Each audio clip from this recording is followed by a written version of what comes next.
you. Good morning, good afternoon, good evening to everyone of you, depending on your own region. Please press on the like button and help us to share. Let's listen to what our people have to say here. Mr. Alex, I know that you are rushing, but I'll plead with you to allow Mr. F. Emmanuel to speak first, in case, or if he can wait, that is fine. Then you speak. So, Mr. F. Emmanuel, do you want Mr. Alex to go ahead because it's you that is supposed to call by now? I better give my in-law a chance. I better Alex. I better go ahead and wire, sharp. But this time, una not get time to talk again. Una go the target on ourselves. So that for 5 minutes rush where everybody call the rum more than anything. If I wish I go do this thing again next time. The black pattern I go pepper. Alex, give us logo abacha, sharp, beg. All right, go ahead, sir. Yes, thank you. I will not give you logo apache. I will give you my logo maki. Logo apache means I'm being partial. So let's get that straight, even if it's a grammatical expression from the Latin hemisphere. I'm very happy, gentlemen. At least we can express ourselves a bit more now. Yes, like I said, we all have different ideologies about people. Some people say Muammar Gaddafi was a dictator, but I see him as a hero who developed Africa and created a mini Garden of Eden in the heart of Africa, who wanted one African country with the capital either in Lagos or in Accra.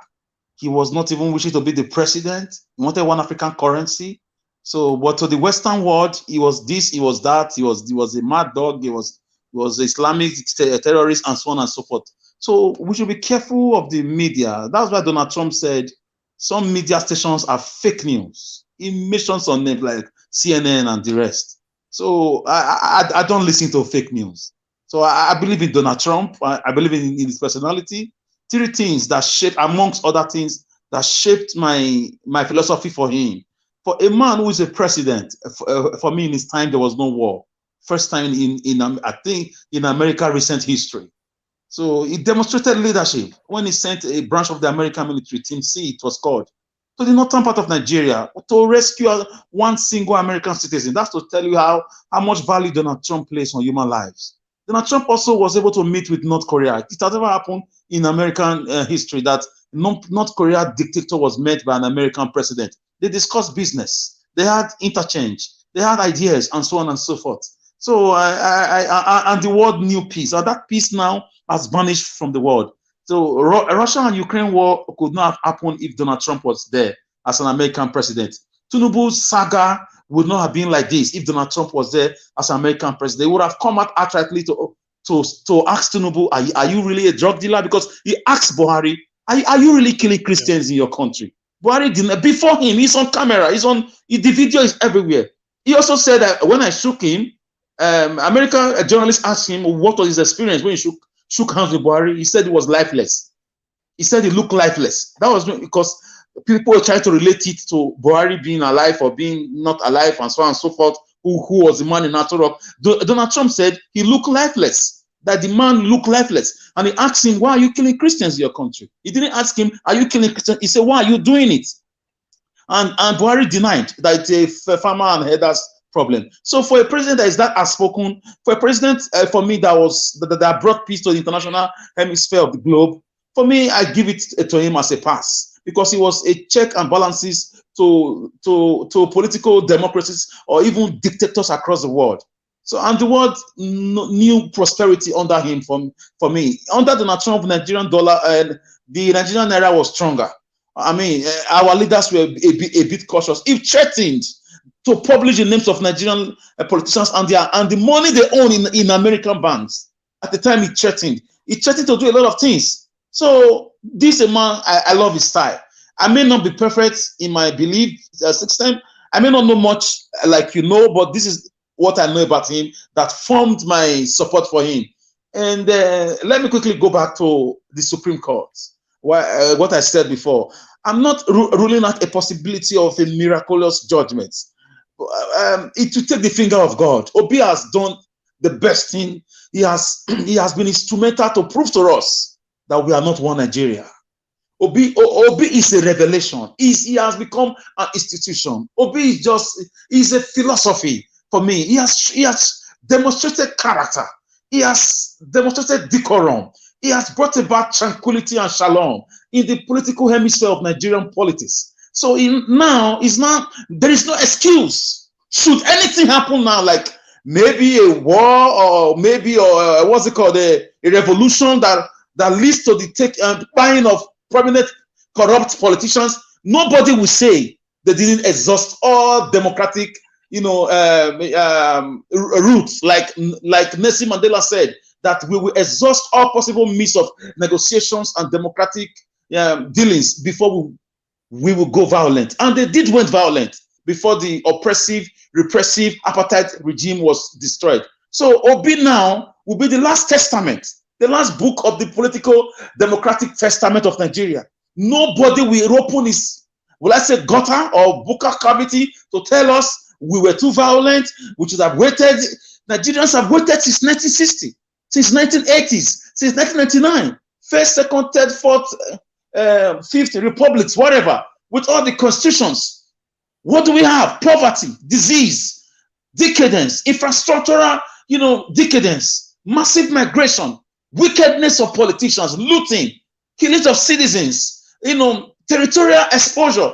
So should it happen, Obi has given them the last rope of peace, the last rope of restoring dignity of nationhood. So now Obi is like the curtain that has been, yes, come again. No, go ahead, Mr. Alex. Yeah, let me just try to sum up. Obi now is the curtain that has opened our eyes to see what Ojukwu was saying, that these people don't believe in development, they don't believe in democracy, these northern oligarchs, they don't believe. They're only using Tinubu as a wimp because Tinubu is greedy, he wants to be a president by all means. Normally, kingmakers don't become kings. They stay and die kingmakers and they earn their respect. Some countries call them is it Kaba, or some call them there's a word for them. I don't want to use the word godfathers. They don't become presidents. In America, there are people who carry out this discourse of where the next president should come from. They may have like a discussion, like an hypothesis. So because of the greed of Tinubu, they are being used. I mean, he's being used now by the northern oligarchy to disorganize democratic principles that we claim to be, to be practicing. We don't have democracy. We don't have a system Alex, of government. can I interject you? So can I just round up in 1 minute while you take the floor, if it is your turn, my dear brother? I'm not taking the floor. I'm okay. I give you 30 you. seconds. Carry on. See, I told you before. I said you are a man that does research, and you should go ahead to do research. Though you can be selfish because it has benefits your own economy, which other country does. But one thing you should know: if you don't know a man very well, but you are only thinking about the word he said, that might be misleading. But what I indulge you to do, go and research on the man very well and ask people questions. Thank you. Okay, sir. Thank you. I will do that. I will call everybody I know in America to start digging Donald Trump fire for me, because he just said this. Thank you. So let me just round up in 1 minute. I missed that. He said I should go and make research about Donald Trump before I conclude. So I now told him that I will start calling everybody I know in America to start digging Donald Trump's fire for me, personal life and times of Trump, so that I can come in. Personal life that we should even be looking at. So I don't know. I will do what he wants me to do. Then I will get back to him. So he's my friend. So we have a point of meeting in our ideological stand. I respect him a lot, Mr. Black Panther. So he's my respected fellow colleague on the Nigeria Watch platform. He's a guy that is rugged with the truth. So sometimes we all need to learn from each other. So as for the Supreme Court judgment, like I said, there is no excuse. I'm not asking them to do anything because I know they won't do anything. So something is going to hit this country. It's coming. Guys, it's coming. It will not be a coup. If it's a coup, the wicked men and women are going to even be happy because they all have friends in the military. They know how to manipulate. It's going to be very terrible. I don't know. It could start from the north. This so-called north that we think is the caliphate of the Nigerian politics. Something is coming. The hunger is too much. The insecurity, the obvious government failure, the massive injustice embedded in people's conscience right now. And the last straw to break the camel's back is the public stealing of the people's mandate they gave to Obi. 70 million youths came out to vote. The total votes of the first three winners is not even up to 20 million or 30 million. So where are all the votes? So the manipulation was just too obvious. And we should beware of France. The role France is playing in Nigeria is becoming so obvious. Allegedly, we heard that the justices, immediately they finished that work, they went to France to collect 5 million each. One person got $7 million. The rest of them got 5 million each. And the Supreme Court, they've already agreed their price, allegedly. So guys, we should, like somebody say, is it Oraka or the other guy that told us we should look beyond the Supreme Court. Nigerians have to wake up. Pato Tome, if they are organizing something, we should join them. We should see how we can take our country back. Because for me, just the boogaboo of the Supreme Court for me is just as the same of the Tribunal Parapeche. We don't need to look at them. And looking at the whole thing now, Nigeria is just a fraud. It's a scam. It's not a country. It's a business empire, because the leaders over the years, they failed to fix electricity. They failed to fix the common basic amenities of citizens across the globe. We are not the only one who got independence in 1960. Countries were formed in the 1990s. Croatia and the rest of them. Small countries came on board. Go to Romania. Go and see little countries across, even the Eastern Europeans. Go and see how they are living. They are not rich, but they have the basics of life. So I will leave it here for my fellow panelists. Thank you.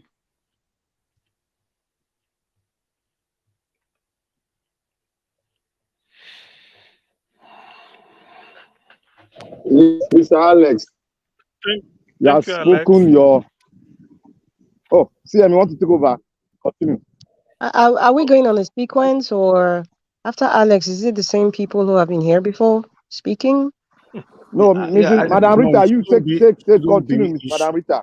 It should be Madam Rita and Effie. Madam Rita, welcome. Where have you been, ma? I have been. Madam Rita, welcome.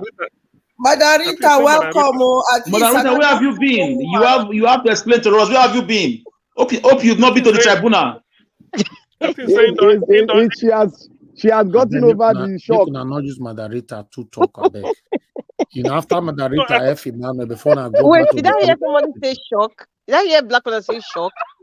You have known me this for a long time. Do I look like someone that's going to be shocked about who or what? And they pull your leg. You better be pulling it. Oh. That joke is expensive now. Joke, stop him. Oh, your man, I'm blood to the heart. Lady Busy Brain, my darling sister, I just love you. I just hope to meet you. There's something about you that I just love. I can't really pinpoint it. I just love you, and you remind me of a lot of things. Maybe we're related. You never know. You never know.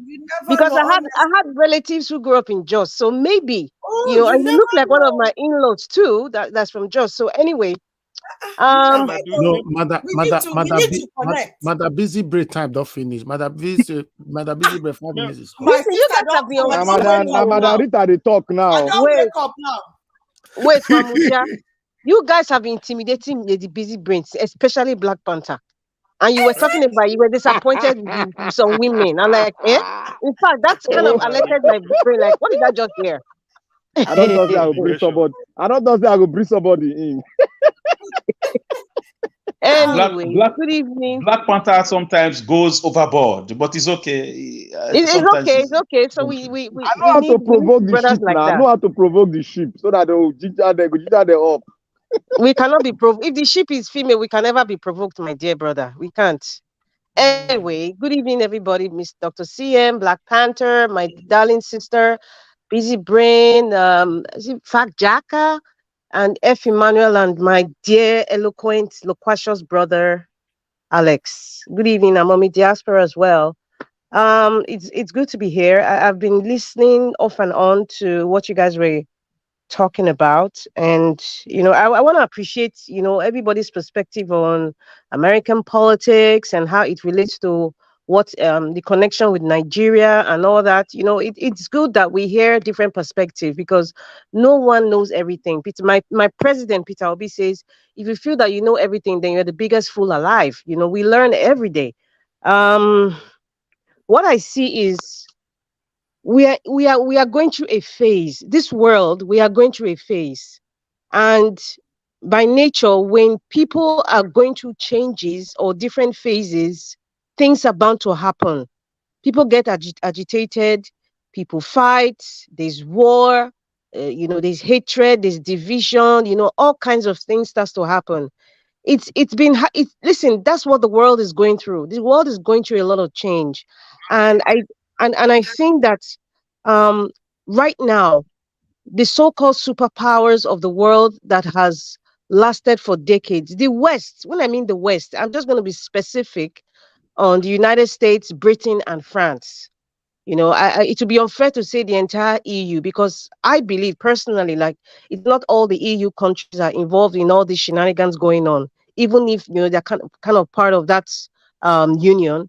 But I'm just going to be specific: United States of America, Britain, and France. They are struggling to hold on to the hegemonic system of influence that they've had over decades. They're trying so hard to hold on to it. And it can only be mirrored to what is going on in Nigeria. The elites in Nigeria, both the state actors and the non-state actors, they have practiced the same hegemonic system over decades. Now, there is a Joshua that comes every time, over time, as time goes by. In Nigeria today, that Joshua, we say, is Peter Obi.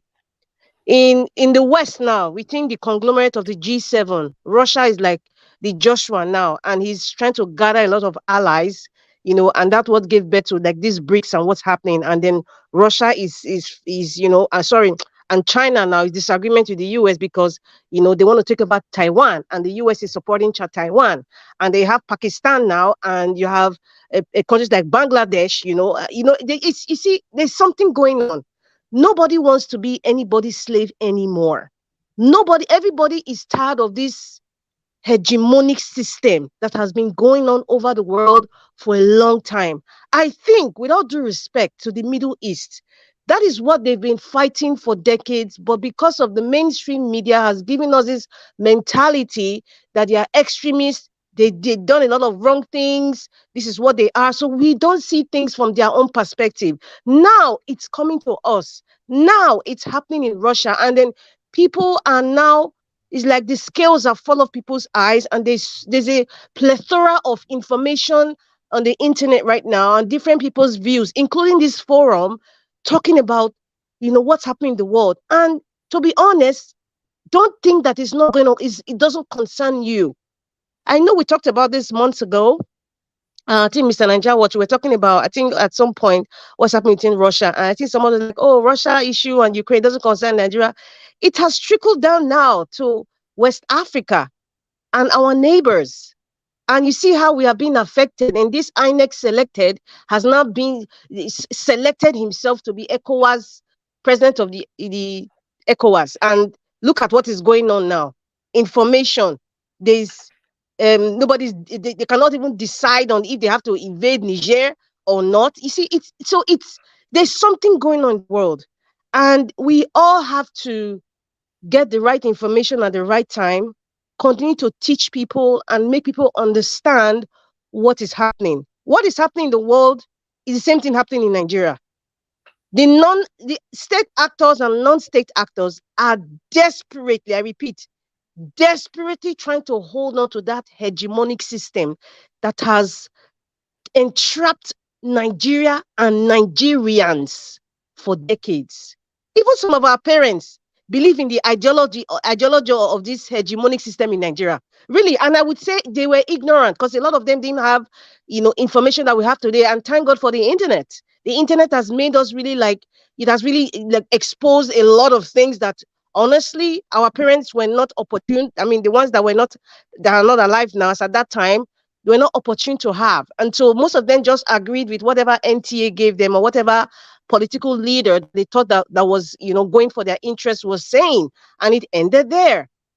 So fast forward, thank God we are alive this day and time, and we are able to understand and know the psyche and the systems of this hegemonic behavior of the West and how it has influenced our political system, our social system, and even our educational system. So therefore, I just feel that, when we are arguing and talking about the US and Trump and whatever it is, let us argue it in such a way that we mirror it to what is going on in Nigeria so people will have a better understanding. The woman who is selling bole right now doesn't give a rat's behind about whether Trump or evangelicals or what's his name, the former President Obama or Bush, whatever it is. They don't know. They don't really care. That's the truth, because what they care is that is their stomach and their children and what they can eat and the food and shelter, the basics. That's what they care about now. So please let us start trying to mirror it so that we understand. Now, going back to Nigeria, I think somebody was talking about, the Supreme Court justice. There was something that somebody said before after Madam Ventura called. The person said, right now, we need to, meet the Labour Party or the elders like Pa Adebanjo and, I will add Obasanjo's name because Obasanjo has been trying to, pontificate himself over time. Right now, they need to, start talking to the likes of Ariwola and those people who are making decisions for Nigeria right now regarding whatever, the decisions of the Supreme Court. They should start talking to them. And we need to, like what Madam Victoria said, we need to, change and tactics on how to handle this. It's not just about, having gatherings like online or, people need to protest. Yeah. Protest is your fundamental right. But like I've said it before, we need to break the rules of the game. There's a difference between breaking the rules and breaking the law. We need to break the rules of the game. So far, everything that has been happening in the judiciary, and what we've been seeing, and the lawyers and the minions like Onoche or Anoche and that Dr. Lillian and all those minions that come and start ranting. What we are seeing is what has been happening before. It's just that it's just being amplified now. It has happened before. So they're following that same system of intimidation, spewing lies, trying to twist the mind and the psyche of the gullible Nigerians. That's what they're working on. And they've also transcended into social media. They have their minions like the fake Emeka that comes here and the other people that come out to give wrong information and try to give a narrative that we don't understand what the judgment was, or maybe the Labour Party lawyers didn't do their job. They're just trying to change the narrative. It's the same thing that happened during Shagari's time, and it has just been elevated. It has evolved. The evil has evolved more because of course, they're going to use social media because our times now, social media has a lot of power.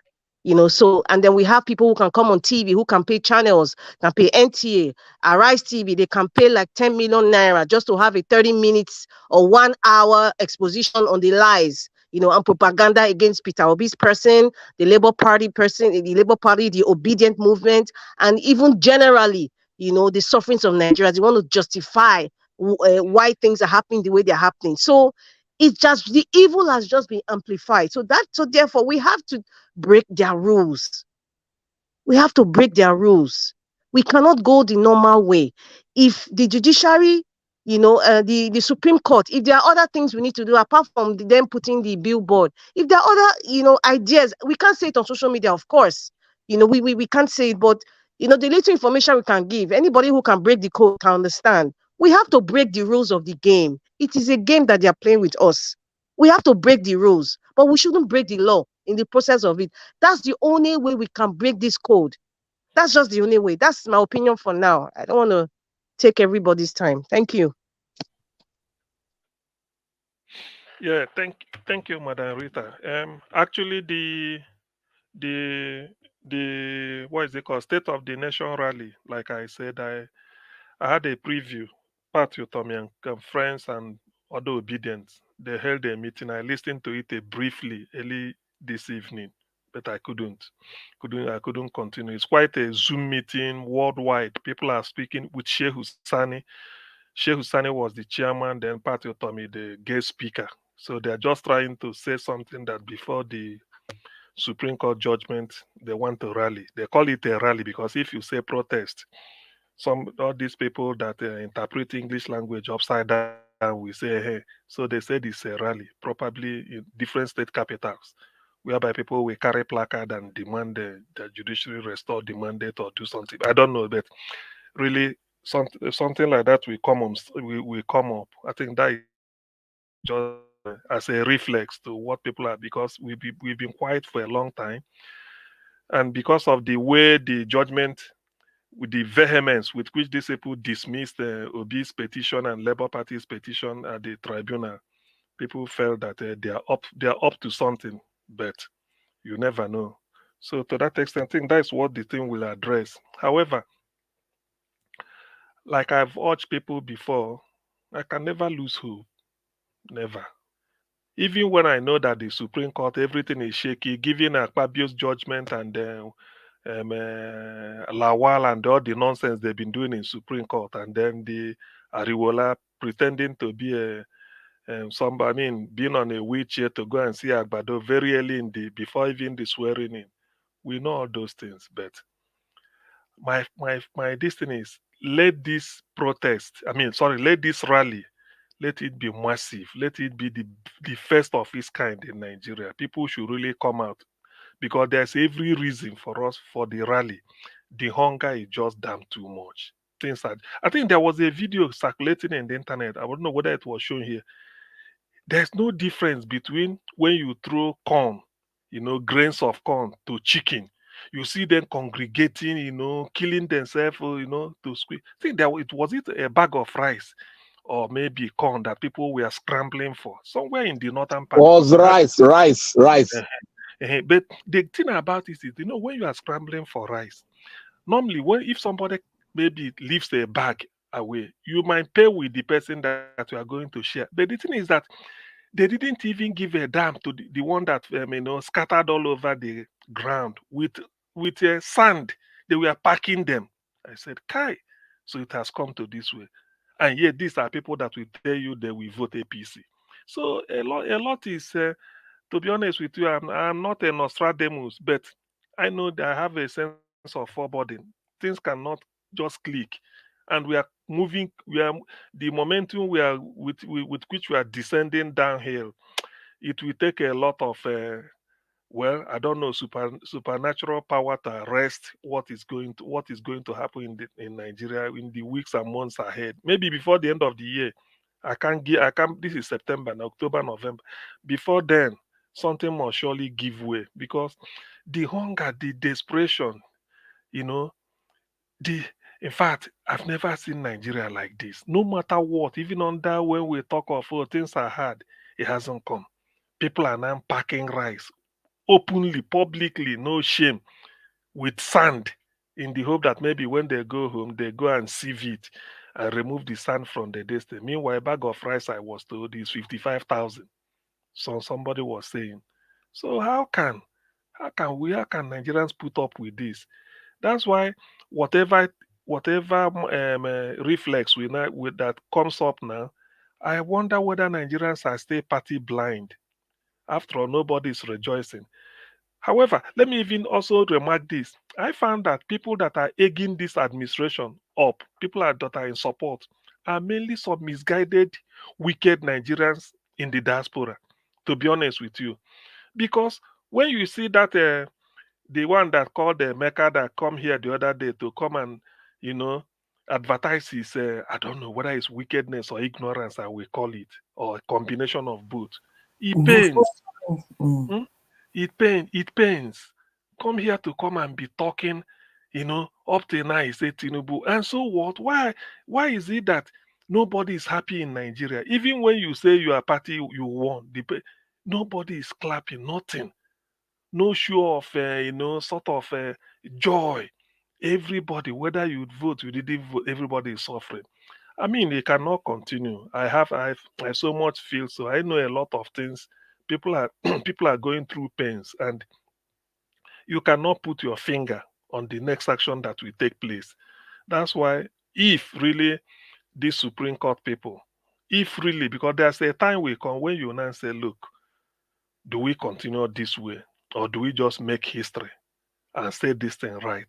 Because whatever judgment you give now in favor of Labour Party is long expected. You're only trying to give us the result of what happened on May 25th. I mean February 25th.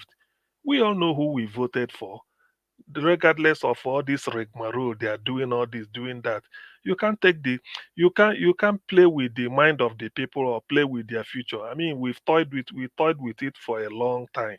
This is the time for them to save their country, or else I don't know what will happen. But then it won't turn out good. As far as I know, the boiling point, I mean the anger of the people is getting to a boiling point. And when it gets to that, you now know, for them to be talking of a state of the nation rally on Zoom, then everybody all over the world is contributing, because people are no longer happy.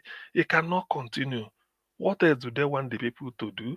Is the system is rigged from beginning to the end. You tell people to come and vote. Even now, what are they talking? Nothing. Things are Nigeria is just descending downhill every day, every minute. I don't want to talk of the casualty in terms of people being deleted. That has been a recurring decimal since 2015, that it reached a crescendo. But since then, rather than sort of receding, the thing is escalating. Upon that, there is hunger. That is the issue. Upon that, there is hunger. Everybody just complain. Everybody. Even if something that ought not to cost, they will tell you there's no petrol. Now look at what the lady from South Korea revealed. They buy this and they sell to us. Is that not a shame? And yet we have a government. Well, as far as I know, it's not gonna be business as usual. Whatever judgment that comes out of the Supreme Court, if we want it to favor the obedient, in which case it won't be everything cannot be as usual anymore, because we now start the job of repairing Nigeria. If they make the mistake of endorsing the shenanigan they did below, well, what they see, like we say, what they see, they take. You can't hold people not to, when you rob people of their mandate, you cannot expect to go and sleep with your two eyes closed. It's not gonna happen. People are even keeping quiet is because of the nature of Obi. They look at him and say, okay, our principal is still telling us to be hopeful. But this time, something must have to give. So who hasn't spoken? Let me not monopolize the thing. Was it Black Panther? Yeah, let me help you out here. Okay. Thank you, Mr. CN, and thank you, Madam Rita. I tend to go with what Madam Rita said. The entire world is changing. There's a sort of, it's like when you have a military regime, there's a sort of handing over to a civilian regime. There's a sort of change of baton going on in the world, and there's a resistance somewhere too that is coming in. It's like when you have a shift of the trajectory, it's trying to the world is trying to shift, and the world is trying to the Africa is trying to go contrary to what they prepare as the world order. And now Africa is beginning to realize that, yes, because we need to know who we are and what we have. The education starts with all individual. We need to know who we are and what we have. The reason why I'm saying this, I've been saying this for a very long time now, because when the South Korean lady said one thing, it looks like it is advantageous to them now, but it's going to be a very disastrous thing to them in the future when the world order shifts. Because now she was trying to tell us that we take oil, crude oil from somewhere, and they are the largest in the world. And if they get this, they refine and they sell back. But I want to, that is why I said I go with what Madam Rita is saying. What of the way the world is changing now? And so many African leadership that are springing up, despite what we don't want, say the military or whatever, they are still African. The reason why they came in is known to every one of us, despite the historical experience we had with them. But what I'm seeing here is different from what we have seen before, because there's a Yeah. Okay, maybe it's me. Hello, Black Panther. I think he went off. Something went off. Maybe he'll come back. Yeah. Can you hear me? Yes. Yes, continue. Yes. Oh, it's gone off. Can you hear me? Yes, we can. I can. Hello? Yes, I can. Is he not hearing me? Yes, continue. Go on. Can you hear me now? Yes. Yes, sorry, I changed my network. Oh, I thought maybe you are having a short. I so thought what maybe I you're was having saying a is short that meeting with. the question I'm saying is trying to bring forth now here is that is Nigeria really getting the signal of that change? Because we see our people going to to France. Before it was Britain, now to France. Now, for more than how many months after the election, we've not heard anything from the British people. Yeah. They are silent. No, why are they silent? They've said something. The former they only High said something to their consular, but they've not really put themselves, because Nigeria they were here before, but they've not really come out and said something that is really, they support democracy all over the world, to really stand their ground according to what EU, because they didn't speak anything about what the EU report they brought in. They didn't say anything. But what I'm seeing here is that is Nigeria in this?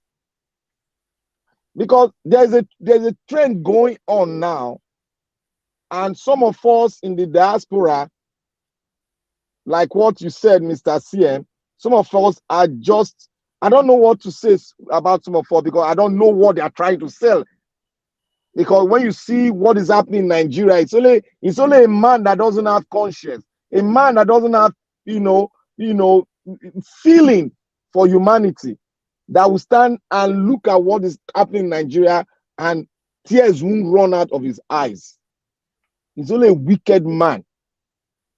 Because I try to tell people, even when I call, they don't know that I understood that. Before they speak, I tell them what is going on. They are shocked. In Nigeria now, a man that takes 2 square meal a day, that guy must be a big boy.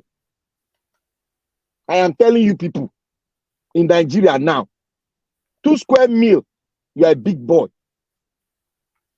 Now that people that are taking 2 square meal, what about the ordinary man? The ordinary boy under the bridge, the orphan, the ones that are in the ghetto, they were formerly taking 2 square meal. What are they going to take now? Those are the people I'm even thinking about. Before they show us what was going on in the north, let me try to tell our people, the north as a whole has been running under that trajectory for a very long time. And they did what? They got used to it.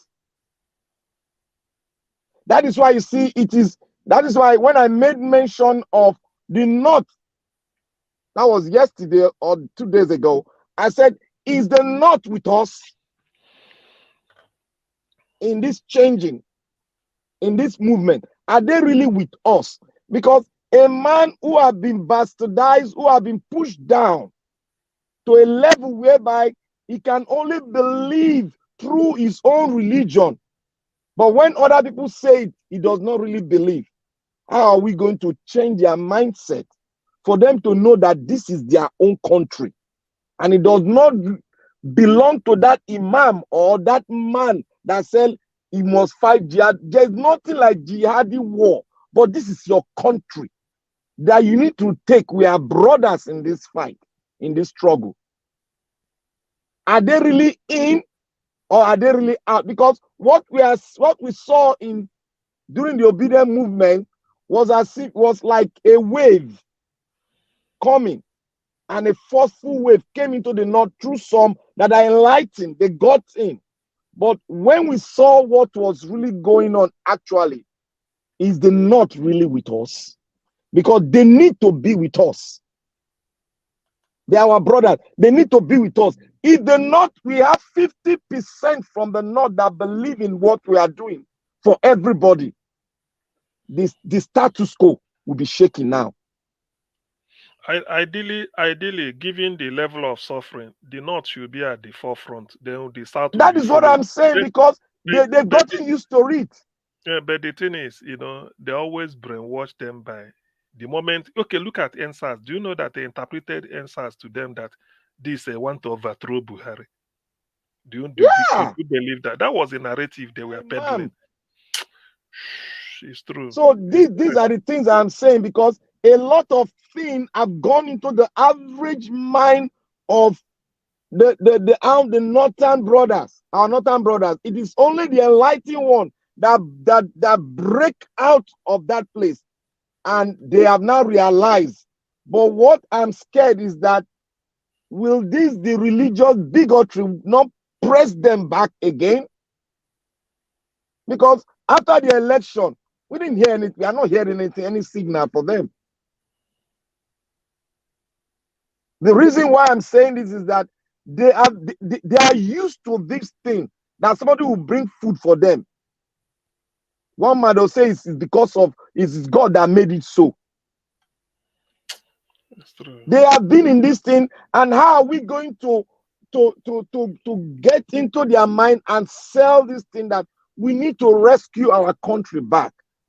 We are diversified. We come from different, space, but we are one. This is our country.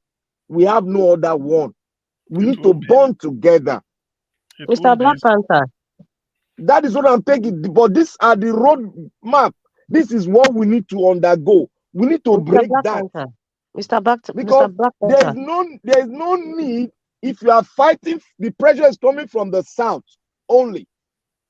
Then we are going, and we see our own brothers coming again to fight us that are fighting for generality of all. Mr. Black Panther. Yeah. Can you hear me? Yeah, I can hear you. Yes, you were saying that we need at the northern part of Nigeria with us and all that. I believe that the northern problem, the misinformation and all the religious tonation surrounding their ideology about who they are as a person and how they see Nigeria, the solution lies on our fellow northern brothers, the ones who are enlightened, to educate the people. Listen, we are all dealing with different issues at different regions. And we have gotten to the point where, first of all, the internet has even helped them halfway. Let me use the word halfway. The reason why I say halfway, at least in Nigeria today, many people have Android phones. Many people have friends of friends who has Android phones, right? So when I say halfway, they are seeing a lot of information online. Many of them are getting their information online. Now, when they go, even the so-called imams, with all due respect, not so-called, the imams and their religious leaders, they all have access to the internet. They're all seeing a lot of information. So if somebody is not telling you, if the internet is showing that this is how this is exactly what is going on, and they show you proof, live proof, not fabricated, live, and then your imam will not tell you something contrary or try to make you reason like you don't have a brain. Is it my responsibility now? Forget me even being a Southerner to say I have to still educate you. No. So it is a choice. If you say you are used to it, we have people in the South that are still used to this suffering now.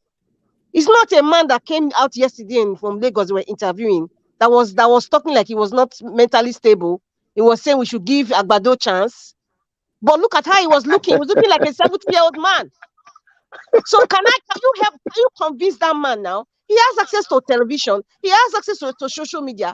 And even if he doesn't have an Android phone, he will have a friend or a colleague or somebody on the street say, oh, guys, see what they happen, or whatever the newspaper that they go read. He has access to information. It's a choice.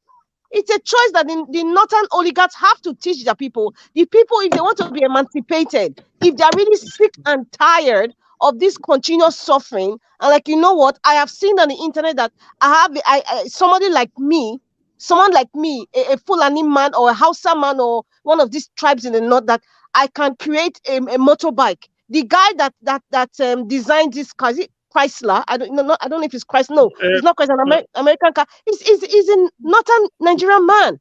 He's from He's a Sokoto. northern. Yes. So what are we talking about? So the internet has helped us halfway. Jamiu Aliyu.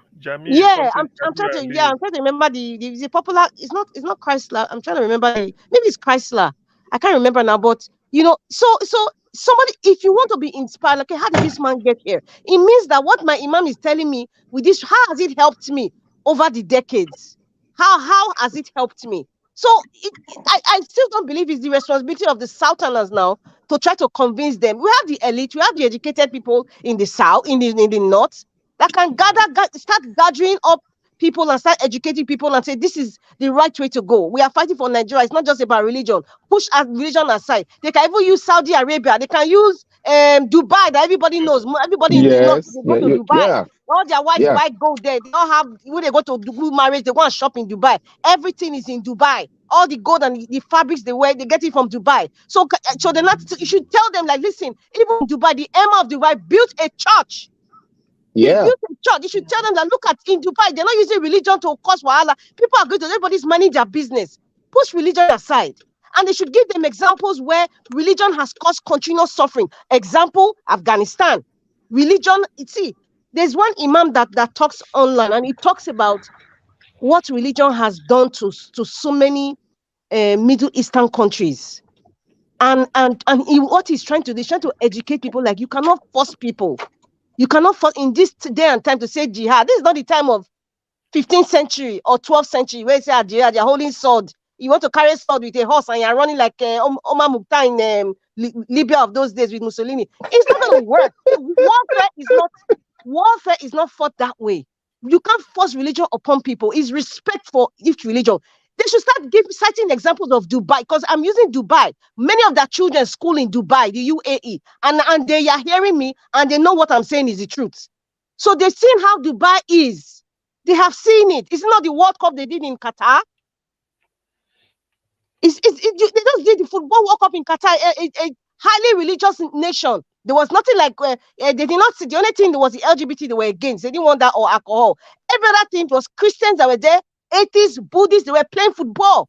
So how was religion help that country? The people that even built those stadiums, if you research, if you go to how they built those stadiums in Qatar, most of the people that went there, they're even Indians, Hindu, they're not even Muslims that built those stadiums. They're not even Muslims, they're from India, Bangladesh. Most of them came because of work to build those stadiums that they were enjoying in Qatar. They should start educating them. As I said, it's 50% solved.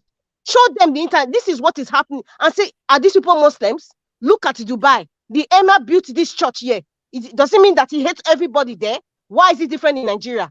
They should start saying those things. So when you have this Sultan of Sokoto, I mean, the person who is representing Islam in Nigeria, if they're not willing to educate, their people, and I know you have extremists, if they're not willing to educate their people, I don't see how that's my problem, because I'm dealing with a lot of problems in the South already. I am dealing with even people that are even still following these oligarchs. Even, and seriously, same thing with the East and the West. It's the same thing. So we all have to have one common denominator. Can anybody use religion to twist my mind? Does religion help me with my suffering?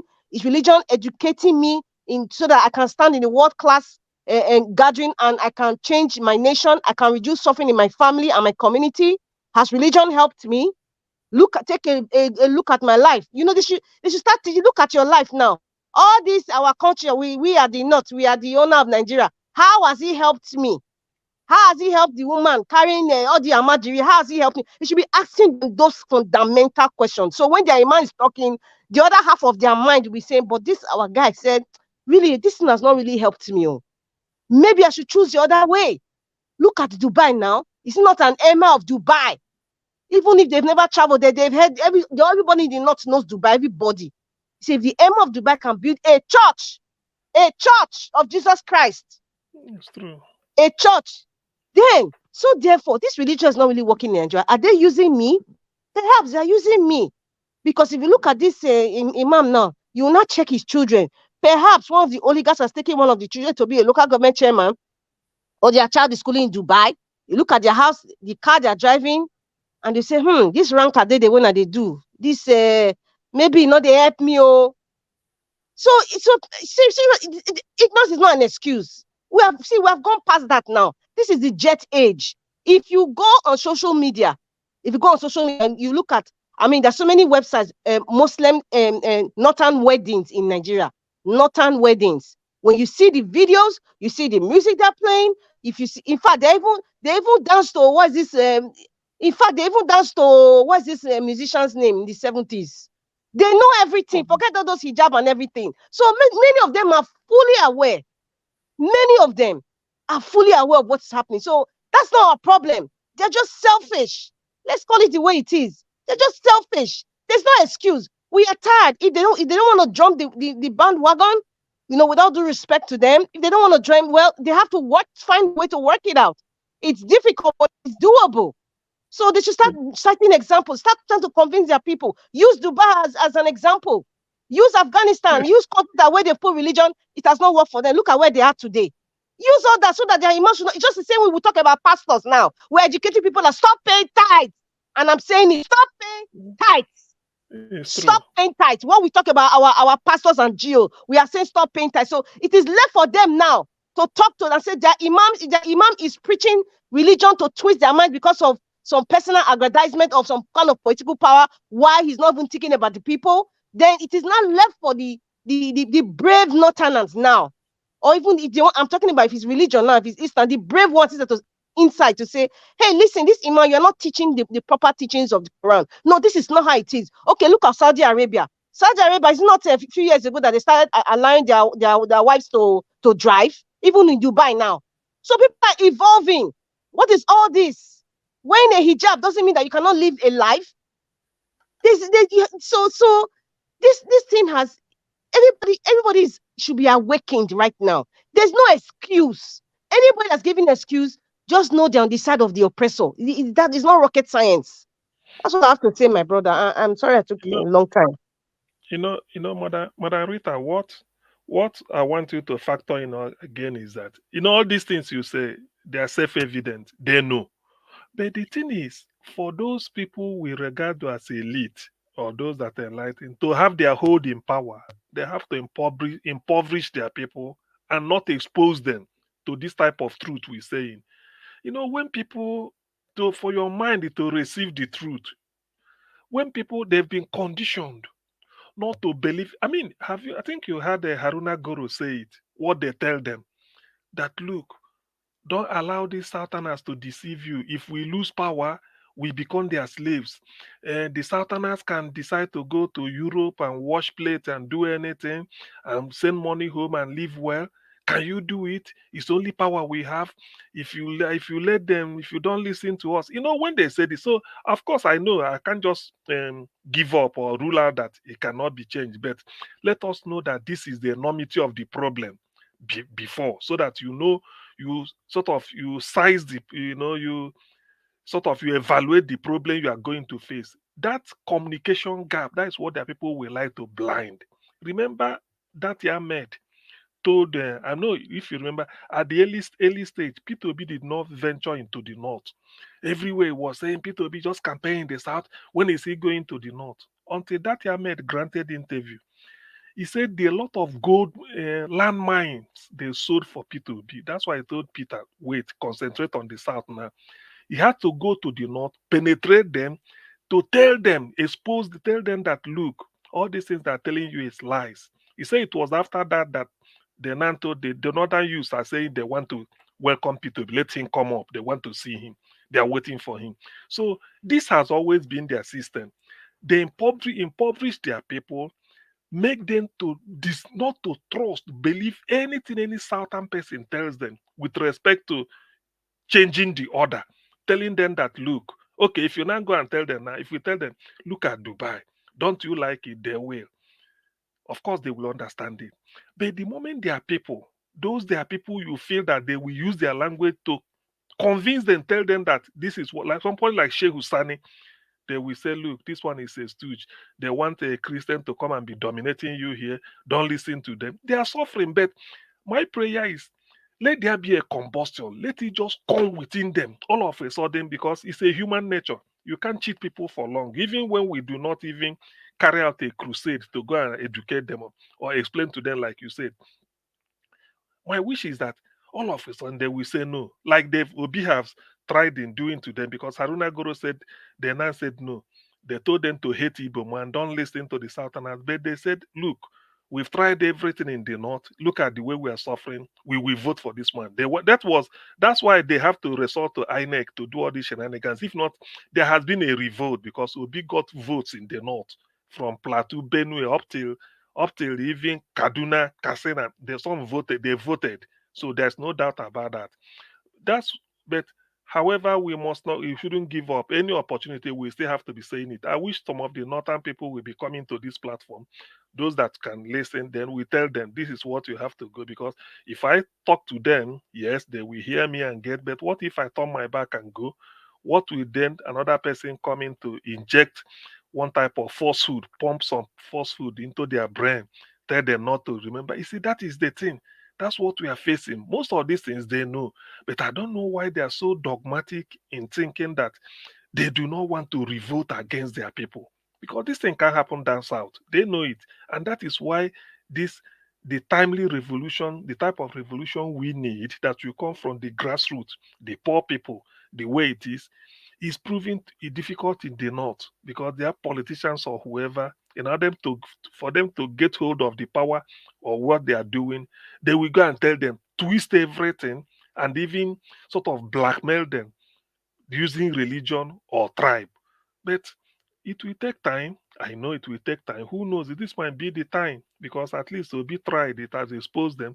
Who knows that? How can somebody say that a certain politician, a Christian, will be winning more than 1 million votes in Plateau and all those things? But it happened.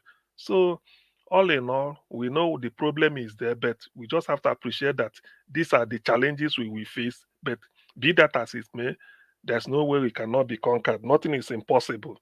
It's only that we appreciate that while doing it, we know that we have our job cut out. Busy Brain, Madam Busy Brain, Jonathan, give us a mandate. Who is with are me? Are they all sleeping? Probably they are eating. I don't know. Maybe they are asleep. What time is it in the US? Okay, in the US. I think it's evening in the US. Maybe it's 8 o'clock my time. It's 8 o'clock here. It's 6:59 here. 7 p.m. 7 o'clock. Yeah, okay. That is still a good time. It's still a good time. So thank you very much. About okay, go ahead. No, you can go ahead.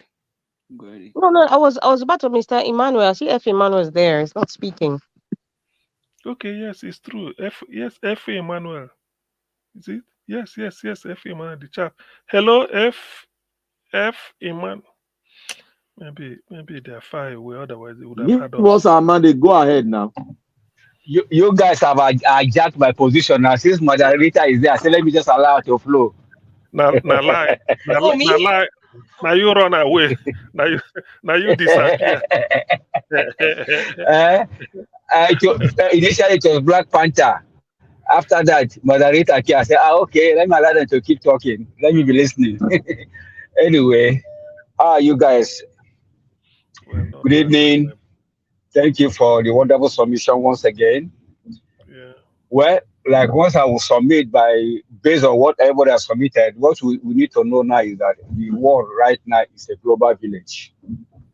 There is nothing that you do anywhere in this world that is not at anybody's palm.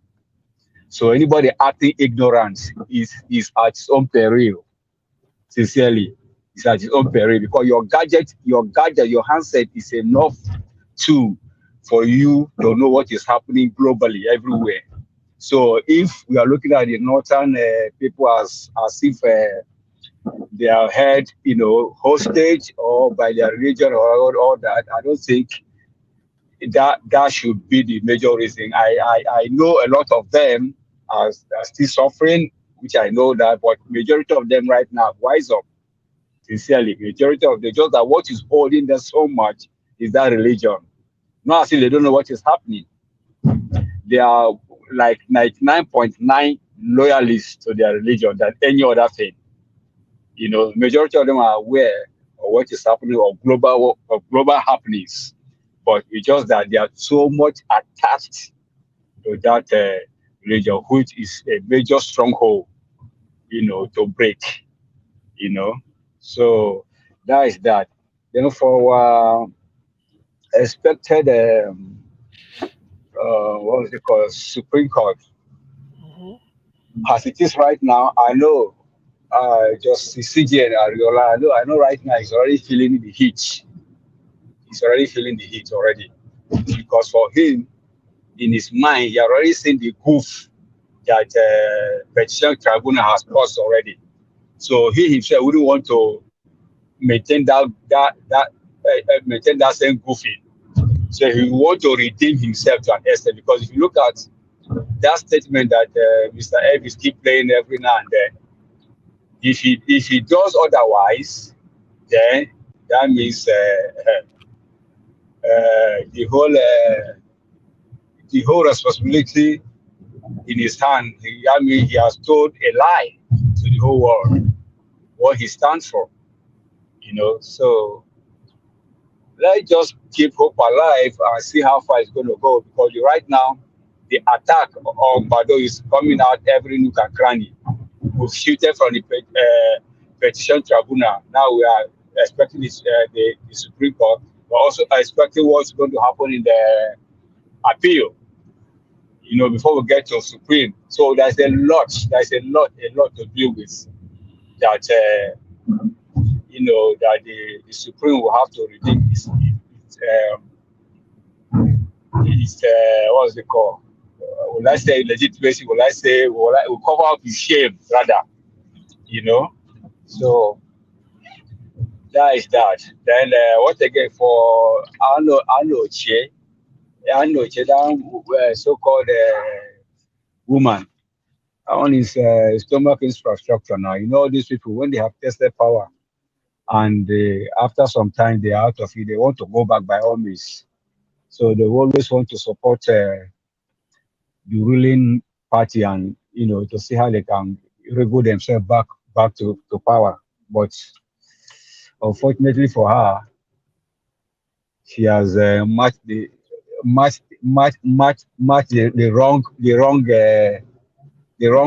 wrong line. So she can't do anything. That is just her own opinion. As long as the well-meaning Nigerians are concerned, that does not change anything. That does not make any sense. So Obi is the freest person. If she's as free as Obi, let her come to Nigeria and walk about and go to anywhere she wants to go and see. Let's see the difference. So I can't see the reason why she will just make people just because talk is free. People just like to open their mouth and speak nonsense. So that is for that. Then for what the info that Mr. CM just updated us about Tommy, a meeting they have via Zoom. respect to coming out to you know stage some protest. I think for me, I don't know how they will read meaning to it if they eventually come out. I'm not saying they shouldn't come out, but right now with all the arrests will be do this and they come and state that protest again, don't you think like that people they like that is how they corner statement, even though what you are trying to do is not in life, is not exactly what that's what you call intent. They will not say, why didn't he come and say it? Why is it now? So Obi is the one. He's the one. They'll say they will just link everything to Obi. So for me, I think we should still tread with caution and see how far the Supreme will, what will be the outcome. So that is for that for now. If I have more things, I will drop in the panel. Thank you so much. Back to CM. Give us our mandate, or Madam Rita, my honorable sister Elo. Thank you. That's okay. Thank you, Mr. Emmanuel.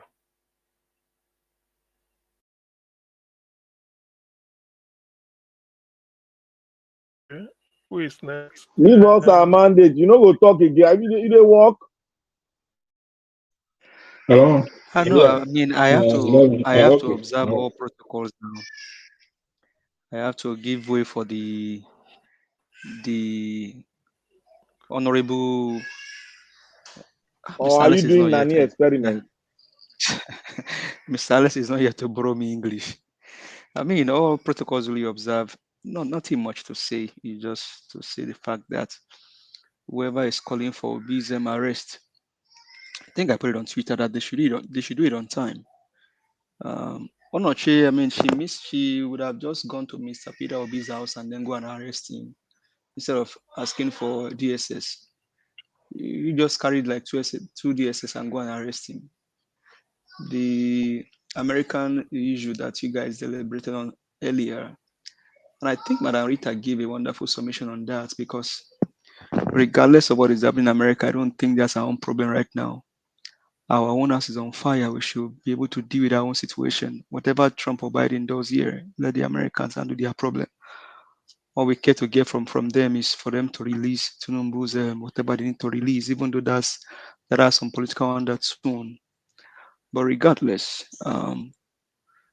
the Supreme Court have a lot of things to do. They are the one that will have to save the country. And I think if maybe tomorrow, if Mr. Elvis can look for, there's a video where Ariwola was saying that, I think we were asking a question, and he said he has to uphold the Constitution. So we'll see how all of those things plays out. But all the same, let's wait for Supreme Court. I'm not giving up hope. Like Black Panther said, Tribunal have actually helped to put Supreme Court in a tight corner.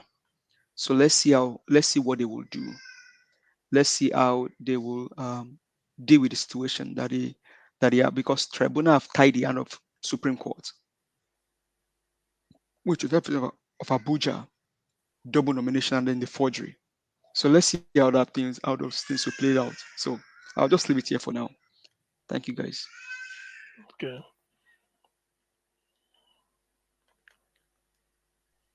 Yeah, thank you. Thank you very much. Let me, Mr. Sia, can I come in now? Okay, you can. Yes, you can. Yeah. Okay. Yeah. In addition to what give us our mandate said, I think I will start from there, where he ended. For the Supreme Court, their job is cut and dry. It's cut and dry for them. The Supreme Court must either, now as it stands, they must either come up to clean up this messy table, as I described it earlier. It's a messy. They've set up this messy table. It's very, very messy. They either come to clean it up or even make it messier. And making it messier, that will be devastating to the entire judicial and electoral system. in Nigeria. So their job is cut out for them. We saw what happened in other judgments after their September 6 criminal judgment. So it is now left for them. So they have to come now. They have to come now, either to come and clean it up. In fact, more on them to come now and clean this mess up, or they even destroy it further. That's just as simple as that. It can't be simpler than that, as far as the Supreme Court work is concerned. With respect, there has been this allegation going around now that the justices were paid. The alleged money payments to these justices, what they are missing, these justices or even these criminals in Nigeria, they continue to miss that. And that just kept on, I just get amazed each and every time that they are missing the fact this is 21st century. This is 21st, for crying out loud. This is 2023 for crying out. Unless that alleged money was brought to them in Ghana must go bags. Unless they brought this alleged money to them in Ghana must go bags. Even if that money was paid to them through a third party, it does not matter. It will still be traced to each and every one of them. As the American will say, follow the money. Follow the money. There are human beings working in financial institutions all across the world. There are human beings working across all these financial institutions in the world. So this thing will be traced back to them in this age and time. They might have done that in the past in Nigeria, but this will come out. It may not be now. It may not be before the Supreme Court decision, but it will come out. All it takes is the likes of someone like even Atiku. And we have many of such in Nigeria. All you need to do is just to engage some freelance people in US. Even in Europe, they will get the job done. They will track this money. Even if you pay the money, this is how it is done. Let's say it the way it is. Let's just tell them that there's no game they are playing that we don't know. And that is one of the tricks Tinubu has been using over the years, the likes of Tinubu and others. They can pay this money in tranches. So if they want to pay somebody the 5 million, they can pay it in 3-4 tranches and distribute it to different accounts.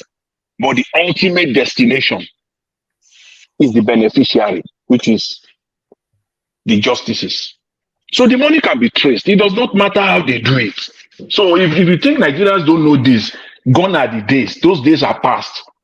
So if they are hearing now, this is the trick. And I know that somehow, they will get to hear, they will know that, the game is over. Because even if you split it in tranches into it's still an allegation. I'm not saying it's alleged. Everything that is still an allegation, but we just want to let them know that we know the game. Mr. Jonathan, we know how it is. Yeah, I'm with you. Do you think with Bokachua's submission,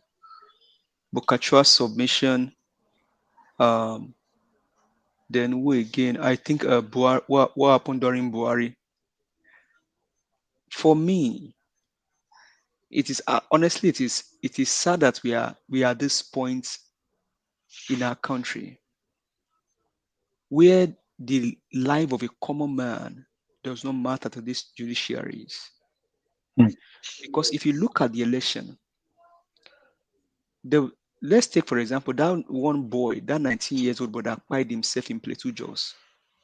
If you put that $5 million each, which is 27 million, all of them in total, that money does not worth the life of that boy. More so, over 80 people were acquired in the election. Will these justices say they didn't hear all of these stories? And they decide to do the will of their paid master. So for me, They know what they did because allegedly they were taken to France after the whole thing.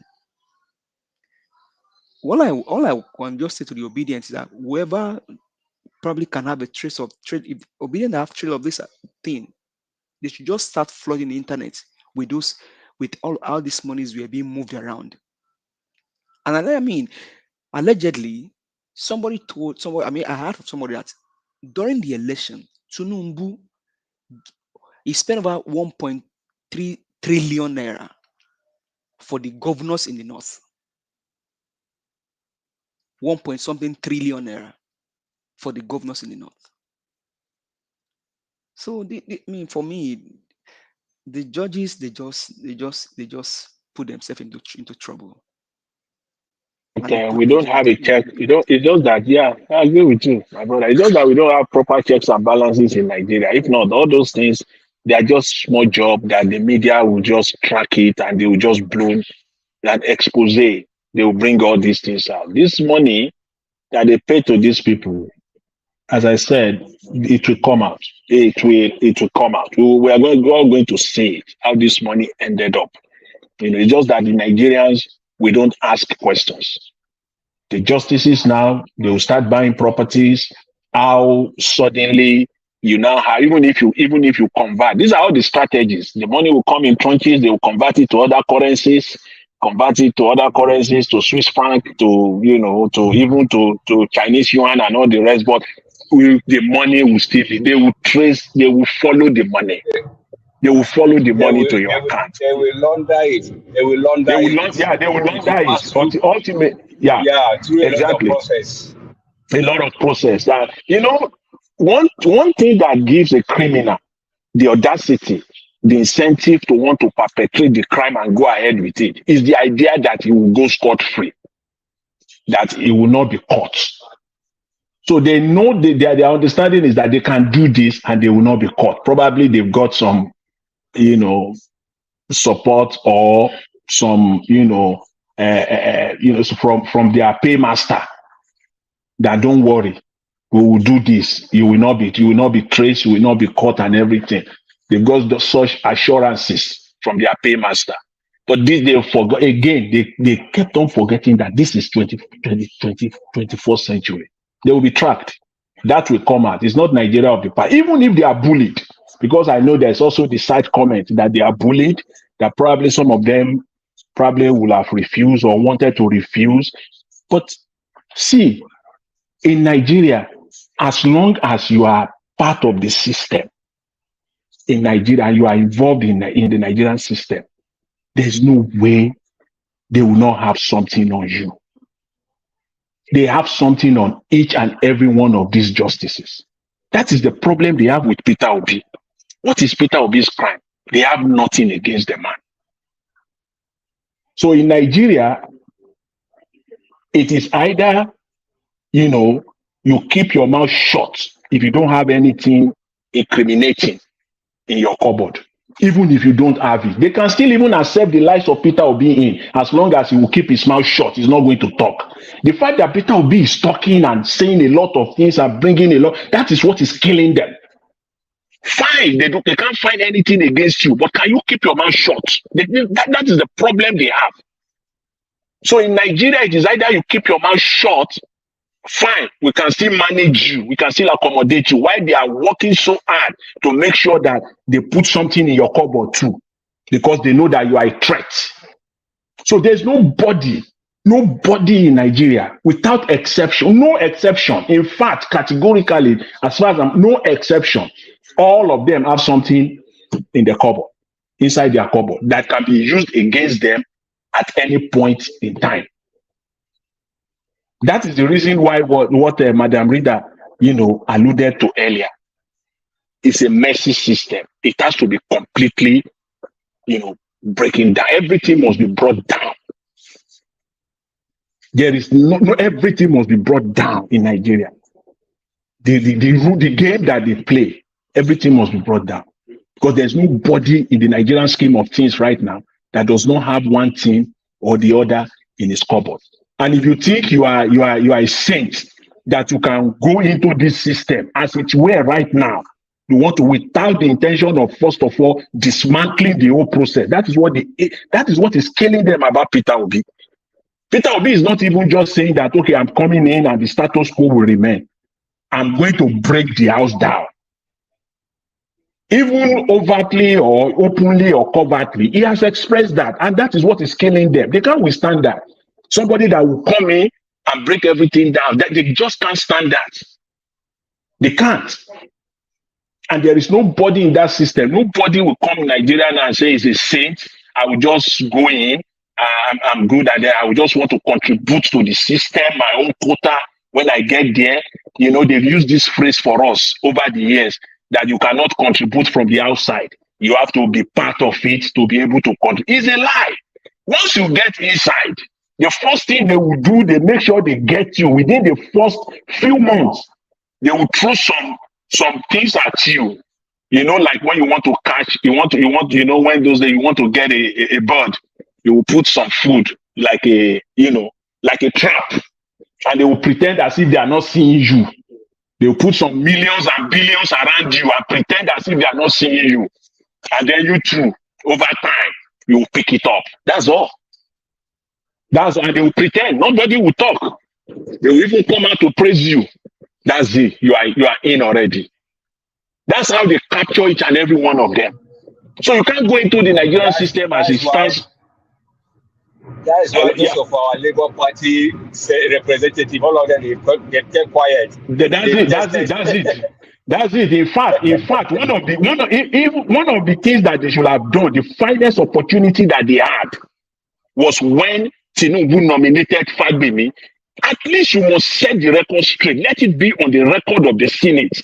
Even though you know you don't have the vote, you don't have the majority to change the facts, but let it be on record. Come on the floor and say you are rejecting this man because there is already, you know, the issue of the man has to recuse himself. He cannot accept that, you know, that position at that time.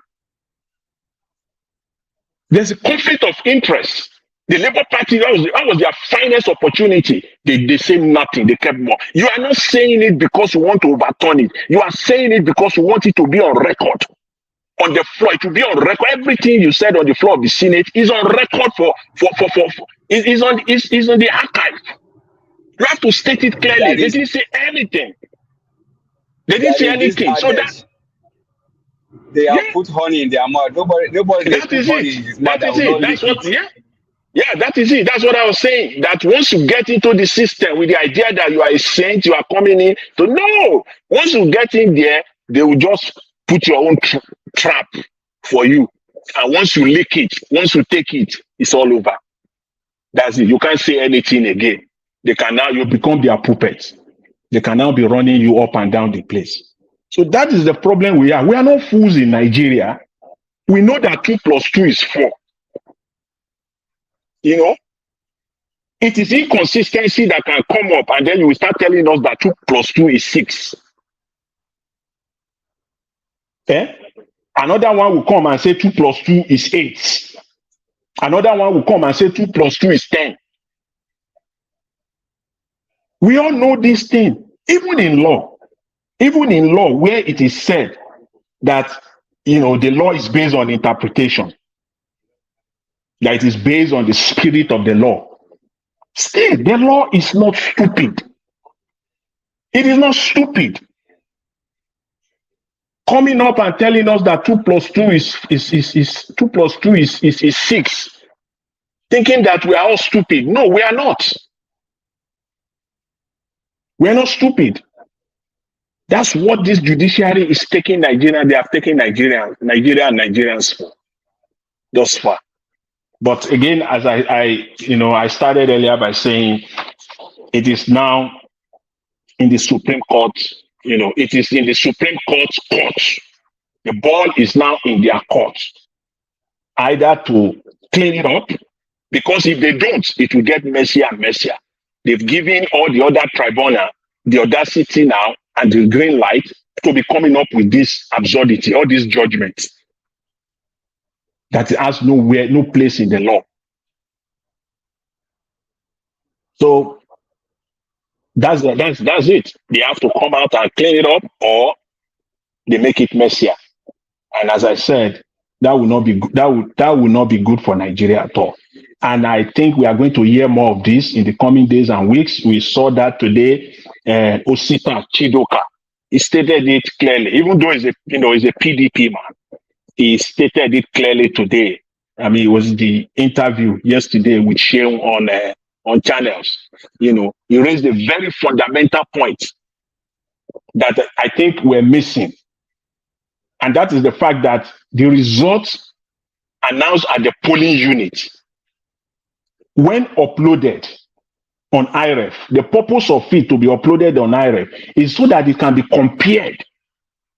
These are simple, these are just the simple, requirements that were stated there for everyone to see. We all know this, but now they want us to forget it.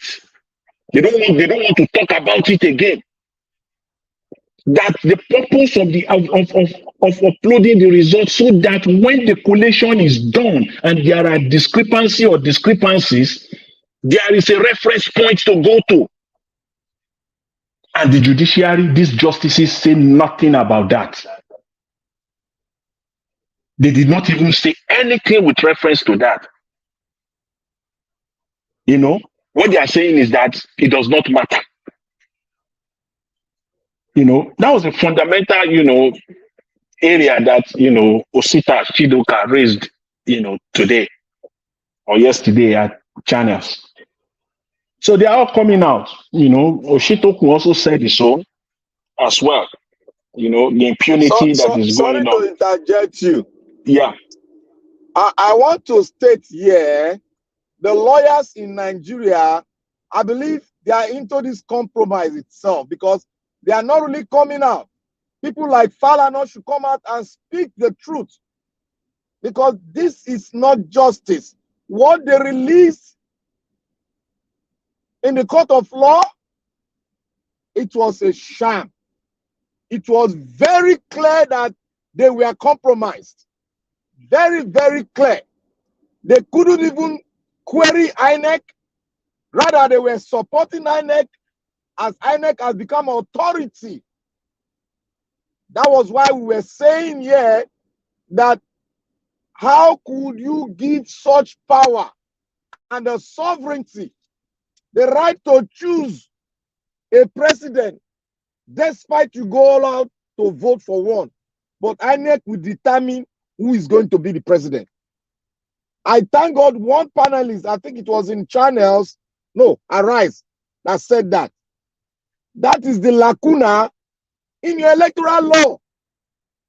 You don't give absolute power without not being questioned, without not being, submit to a body that will tell you that, come and give us, why did you do this way? Why did you go off record?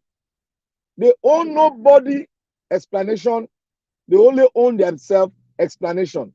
And they even dictate to the judiciary, because what they are like, the INEC is like a doctor. Anything a doctor tells the judge, that is what the judge will believe, because they call him an expert. So the INEC is like an expatriate, that anything he tells the judiciary, they will conform. That is an aberration on electoral law in a sovereign state like Nigeria. Yeah, even this one, they don't have the complete leeway. They don't have, even though they try to manipulate it. See, the law, even though it gives them the right to choose their own format of how the election will be conducted, you see, but at the same time, it stated clearly that one man the other day on was it on Arise? Yeah, that video that Mr. Elvis showed the other day between this guy, what is his name? This lawyer, that interview on Sunday. There's this lawyer on Arise with the electoral law, was it mandatory? Because I don't know why they are here's the thing. Yeah, this is how I see it. This is English, right? It is law, but it is also plain. The law is written. so that an ordinary man, just a layman, can read it and understand it. There's no need to go to court. You only go to court when you are interpreting it this way, and I am interpreting it the other way. Then the issue of going to a judge, in front of a judge to help us to settle it arises. But other than that, the intention of the lawmakers or framers of the law is that anybody can take it, read it, and interpret it. Right? It's like you are passing through a red light and then the light is red. Do you think you want anybody to come and interpret it for you that when it is red, you have to stop? That's what the law says. It's simple.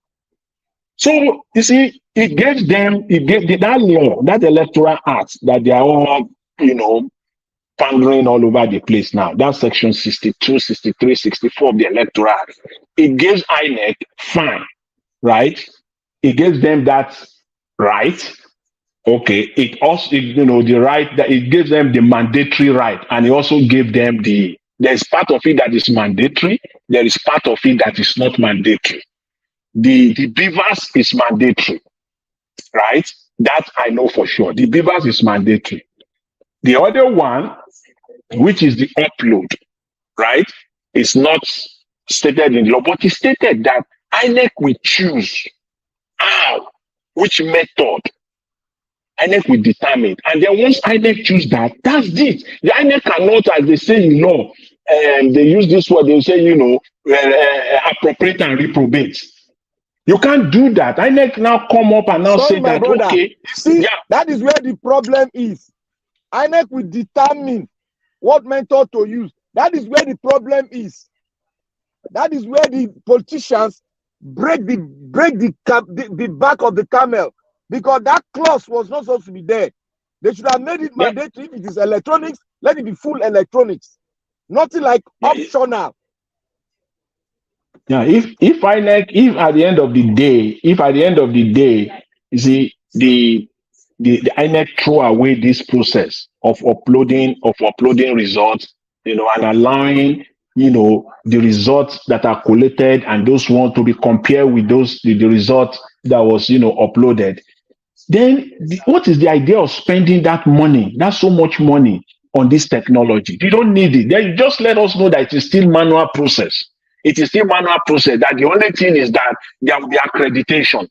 That other than accreditation, every other thing is still manual. They come out and say that, but INEC fell short of that. There was nowhere. In fact, we all know.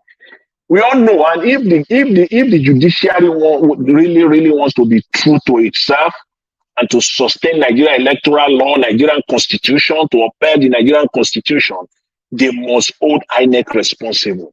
Yes. There's no any other, shortcut. If they fall short of doing that effectively, they destroy the Nigerian electoral system. It means that next election, if there's going to be anything at all, then it's going to be a free fall for all. Nobody is going to obey any law, because we all know that not at the end of the day. In fact, I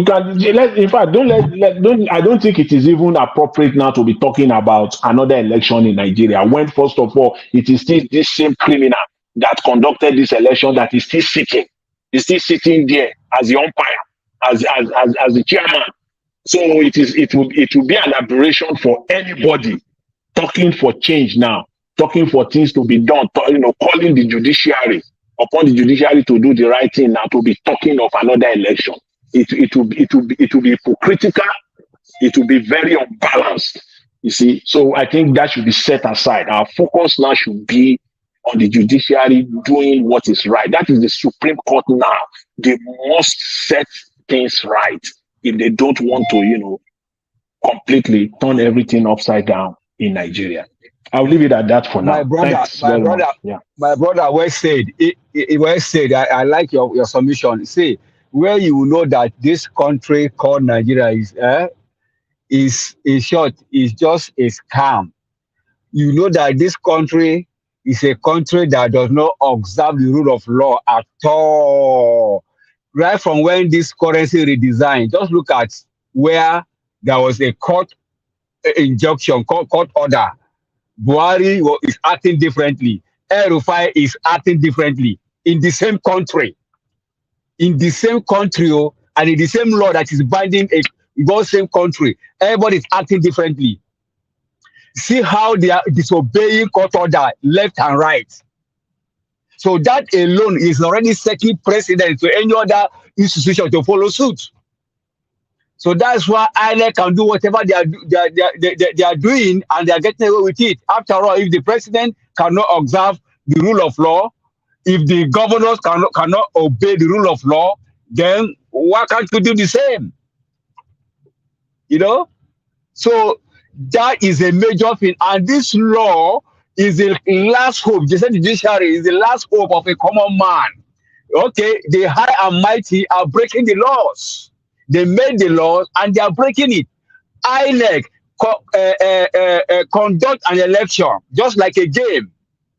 Okay, what is the rule of this game? A and B. This is the set rule. If you do this way, if you comply by the rule 1, 2, 3, and you have certain number, you win. But if you don't meet it, you lose. It's as simple as that. It's just like a referee, you know, in a football match. You say, okay, this is the rule of the game. Okay, let's start. Let me observe. You know, but why will it be that in the middle of the game or at the consummation of the game, you, the referee, begin to choose who wins what? What about the rules that you set for yourself, the guideline? That's okay. I'm going to declare the winner based on this rule, based on this guideline. And all the players, they are playing with the expectation that there is a guideline that we are playing this game. And at the end, the referee now begin to take side. You see? It's just so like that is the whole problem of this hula baloo. Yeah, talking about INEC, flagrant, disregard to the rule of law. You just oppose it with what is going on in the US now, this Chicago State University case that is going on in the US. It's like Chicago State University, just deciding that they are not, all the instruction that the judge has been giving them, they just decide that they are not going to deliver on it. And then the same judge will still come out and give a judgment. The judge will, you see how Chicago State University was just responding to each and everything. In fact, today he told them that their response is going to be by email and he wants it tonight. It's not that the response is going to come tomorrow or you are going to file it. No, he wants it via email to him directly. He wants their response as to why he will not make a judgment on this case, on this matter. So those lawyer, they must respond tonight, whatever time is Eastern time. They must respond to the judge today via email. That is what we're talking about. Judges in Nigeria sat down there, they call themselves justices, not just ordinary. We're talking of justices of the appeal court. They gave order, and INEC openly flouted those orders, knowing fully well. And these judges knowing fully well that what the order they gave will form part of the evidence that will be used in this case. You know that up front. And you still come back again to flog the petitioner that they did. You see, this is just so mind-boggling. It's not there in the open. It's just like a thief robbing in the open. That's just what they did. You gave orders to INEC, not once, not twice. In fact, you had pre-election. The question is, what is the purpose of pre-election hearing? Pre-trial hearing. What is the purpose? The purpose is for you to say, okay, this is how we are going to do it. These are the evidences we are going to submit. So you judges, you are just waiting for them to commit the mistake. In the court of law, when the process is going on, the judge can come in. After all, we saw it many times when when they are delivering submitting their evidences and exhibit, they will come out openly and say, oh, that name is not what I really intended. There's a spelling error. And the judge will say, okay, fine, please correct it. Okay, well noted. Because that is it. It's like the judge is pretending as if, no, I'm not going to say anything. Tinubu lawyers made such comment on the floor of the court, not once, not twice. They are all there for us to see. Just with name. It's like the judges now pretending as if nothing happened, and they're coming to give judgment that the names that it is not actually the real name. When you, the judge, had the opportunity to correct, to make that decision, right there, to make that decision, they didn't do that. You know that the petitioner needs this document, and INEC, openly, deliberately, and they come back and they raise this matter in court. You give no order to INEC, which means that everything is premeditated. You know what you are going to do. You know the technicalities that you are going to sit on at the end of the day. So you just give INEC the room. Continue. Just continue playing the game. We know what we are going to do. So what do you want the petitioners to do? After all, there was pre-hearing, and they stated, we are going to do this, we are going to do that. These are going to be our witnesses. We are going to subpoena ABC. You are there. And then you came and now say that it's not in the original petition. It's just, it's terrible. It's just terrible. That's why, again, I said it's so messy right now. The Supreme Court will have to clear this up. Thank you very much.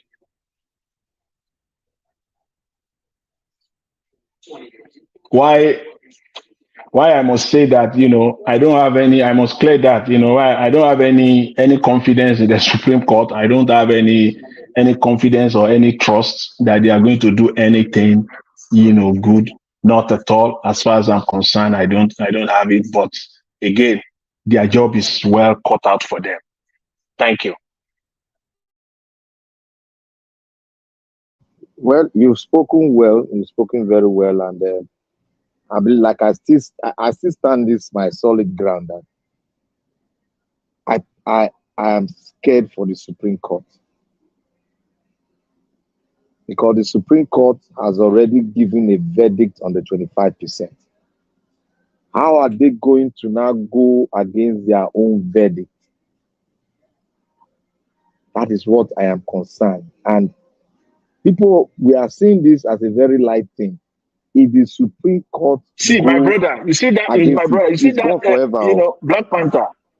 What you said now is exactly what I've stated earlier. I think in the earlier broadcast today. That that there's a judgment now in Owerri, where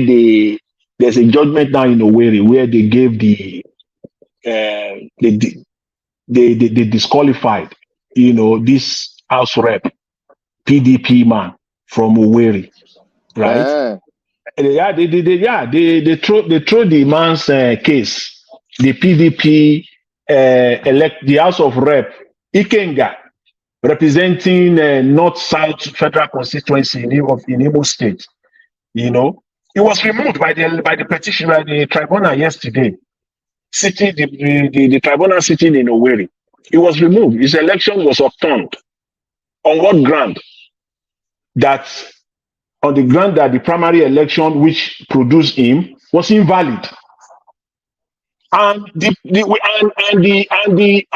presidential petition tribunal last week said pre-election, primary election is a party matter.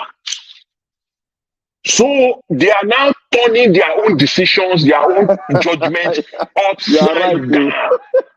Upside down. Ikenga is crying all over. Ikenga is crying all over the place now. He's going to the Supreme. Yeah, so you said that, and just this last week, they made their own on Wednesday. Another tribunal made their own on Monday. 3 or 4 business days in between. So which is which now? Which is which? So what you said earlier, that the Supreme Court made judgment with respect to 25%, are they now going to come and say, no, that one that we made, that was not the case? So we have to, come up with some that is why judicial gymnastics. That is why I'm saying I pity for them, because I'm scared they for them. They have just succeeded in making our judicial process messy.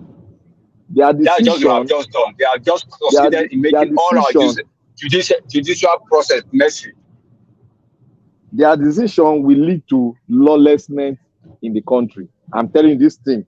If it happens that the Supreme Court now talk down on the 25%, which they have already given verdict to, then there will be lawlessness, and the next election, I don't think is going to hold, because all this charade will lead to us to come together and rewrite our constitution. I've been saying this for long. People were thinking I was lying.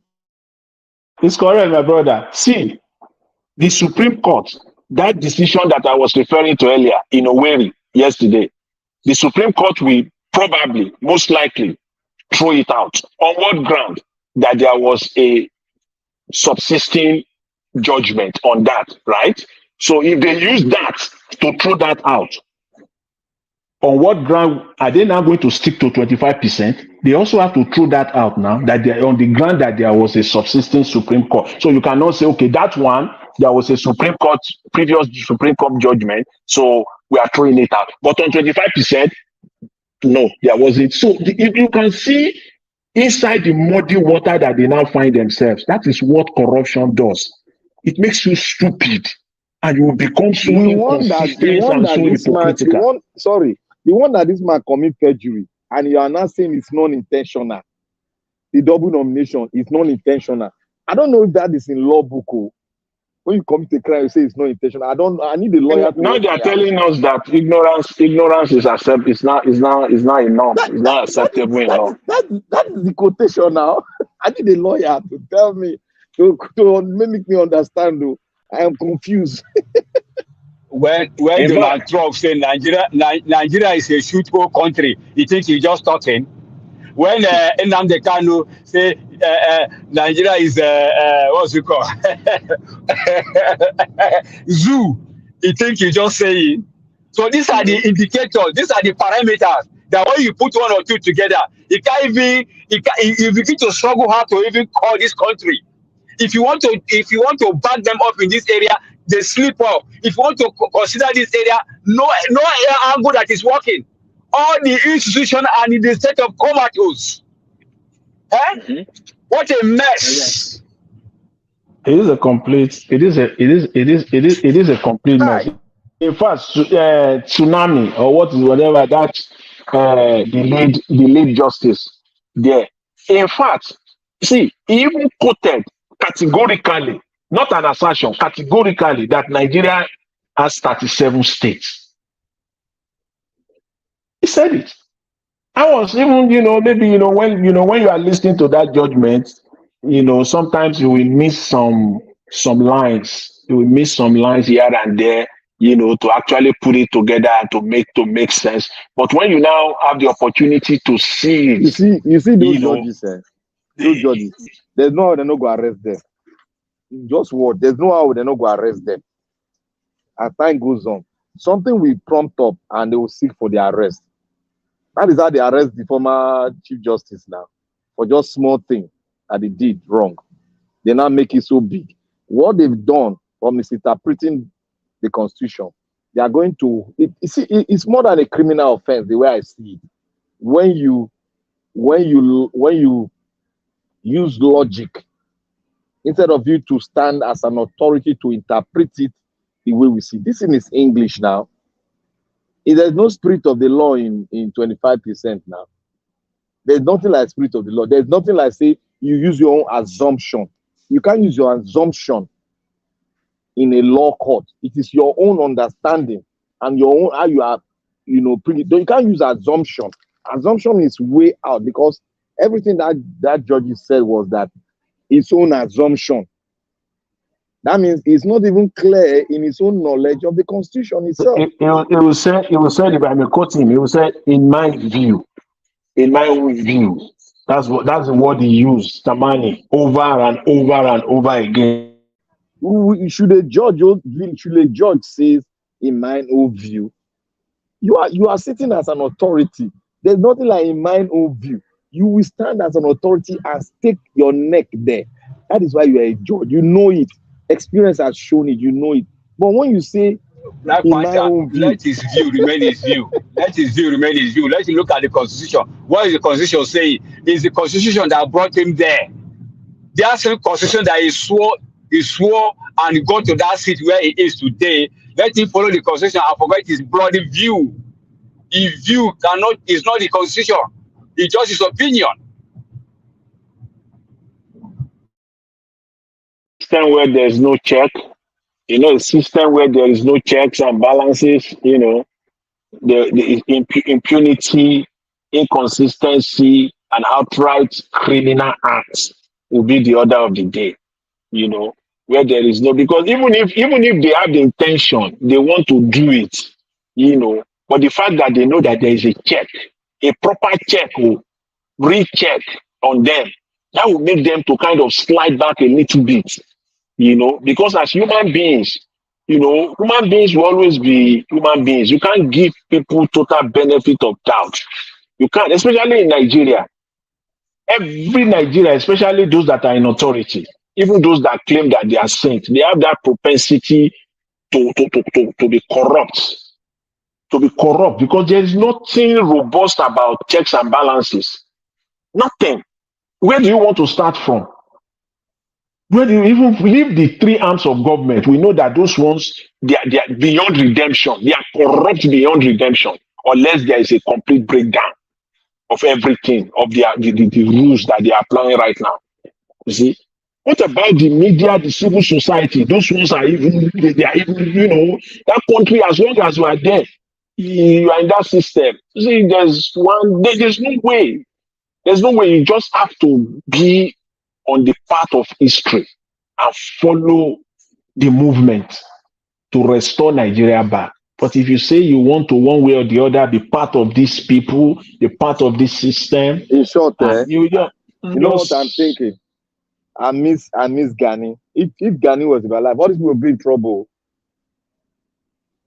All these people will be in trouble because you cannot interpret the constitution with your own assumption. the thing is funny, and people like Falano have not spoken. People like oh my God, these lawyers are not speaking. In short, judiciary, they need for problem. They are in big trouble. Is it because what they will say, they have this, if they want to be crooked, those lawyers in Nigeria, those that are in that legal constituency, when they want to be, they want to play games, they will say, I don't want to say anything against the judges or judicial because that is my constituency, because they are thinking that one day I might still end up in front of this judge. But they're giving judgment now. They will still have to romance it. They will have to romance it. It's that way. I want to remember the name of that guy who's that lawyer now, that guy who was with Wokobia this past Sunday on Arise. He was debating Wokobia on Arise this past Sunday. I've forgotten the name of that guy. This lawyer. He was the one now. He was talking about his constituency. He doesn't want to, just romancing the truth. That is the game that the likes of Falano. That's what they are playing, because they will still end up in their meeting, and he doesn't want to come out and When they want to lie, that's what they do. They hide under that umbrella. They forget that they were first of all Nigerians before they became a lawyer. So it's unfortunate that some of our legal luminaries, they are speaking with both sides of their mouths. So just unfortunate. They are even aging and advocating these corrupt people, these corrupt politicians. They don't know that they are aging and advocating what they are doing. They are strengthening illegality in the name of lawyers. They are strengthening the illegality that is in the system. Based on what they judge, based on all the adjudication they've given so far. Mm-hmm. It's really a shame because nobody is challenging nobody is challenging the interpretation, and all the lawyers are keeping mute. Yeah, that's the Nigerian style. That's fall in line. I can't believe my ears. Sometimes I hear them, I just laugh. What did they worry about now? Hey, oh my me. They just keep mute. They will not say anything now. They will fall They in just line keep because mute. they They are, never even, nobody they talk. Business as because usual. And you it's call it a business law, as usual now. you call it judiciary, you wake up early morning and say, I'm going to the court, I'm going to defend my client. Which client? Which court? You're going to That's which what they court? do. Man, it's a shame. Well, it's a shame. Oh. That's why that guy that was one of the Labour Party, one of the spokesperson of Peter Obi, that is a lawyer. I now know why that guy pulling regalia. You know they do law again. Because the man, the man know them well. In Nigeria, it is either you join them or you leave them. That's He's it. very, very right. He has it has convinced everybody now that what he was saying before is right. It's either you join them because you know the legality inside them. They are God of men. They put themselves like God of men. And the illegality there, the corruption there, it make the man weak. I believe he has experienced it. He was trying to say, but there was no way he could bring it up, but he just got to use a parable to cover it up. Because the guy has really seen the corruption in them. That was why I was saying it. And I just thank him for taking that boldness to pull that their that wig where they wear and the black. Yeah, that's why Olisa. That's why Olisa's son, what's his name? This man. That's why he said he lost almost 2 or 3 cases. You know, in when this woman, Bukashwa, you know, when she was presiding over, you know, some of his cases, you can now understand, you know, where all those judgments came from, because, you know, everything was settled, you know. So what surprises me,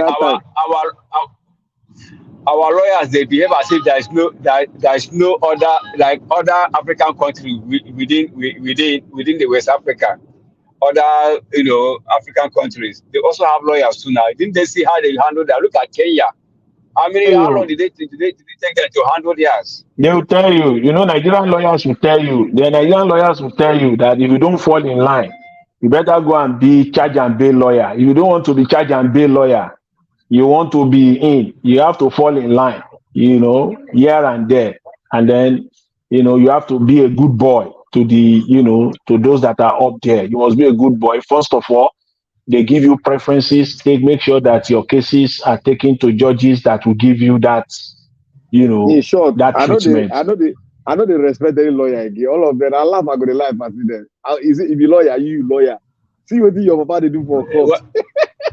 In fact, you know that it's now that it's clearer to me. When we were growing up, they usually tell us that all lawyers are liars. Initially, it is not sinking in my brain that how can they say a noble profession like that?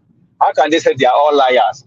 You know, so that they lie by the books. I said, okay. So it's not that it's getting clearer to me that really they can see black and call it white. Don't even call them noble. He did very, very far now.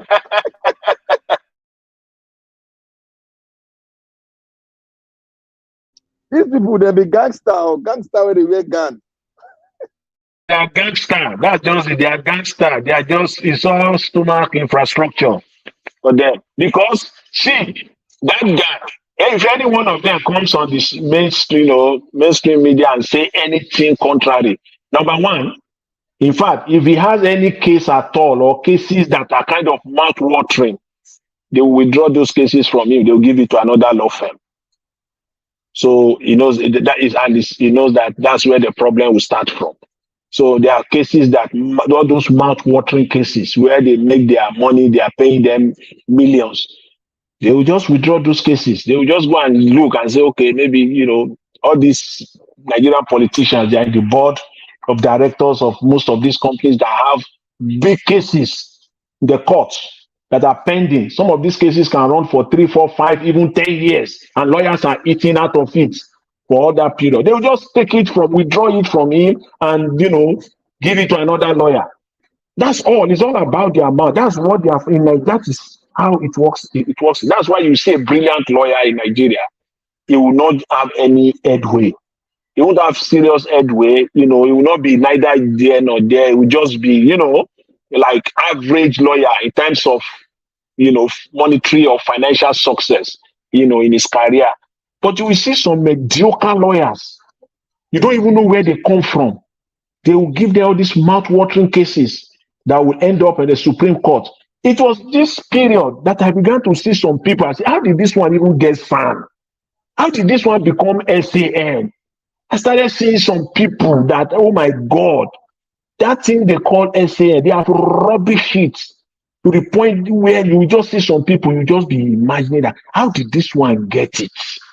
Become SAN? Because it's primarily based on the number of cases that you have handle at the Supreme Court level. At the Supreme Court level, at least you must have 10. To have 10 cases at Supreme Court level is a tough one. Black Panther. Black Panther, you are not a vigilant man. You are not a vigilant man. I don't do for backstage. They tell you to make you alert Mr. Evans for me. You don't do the yarn. Which one I be watch night?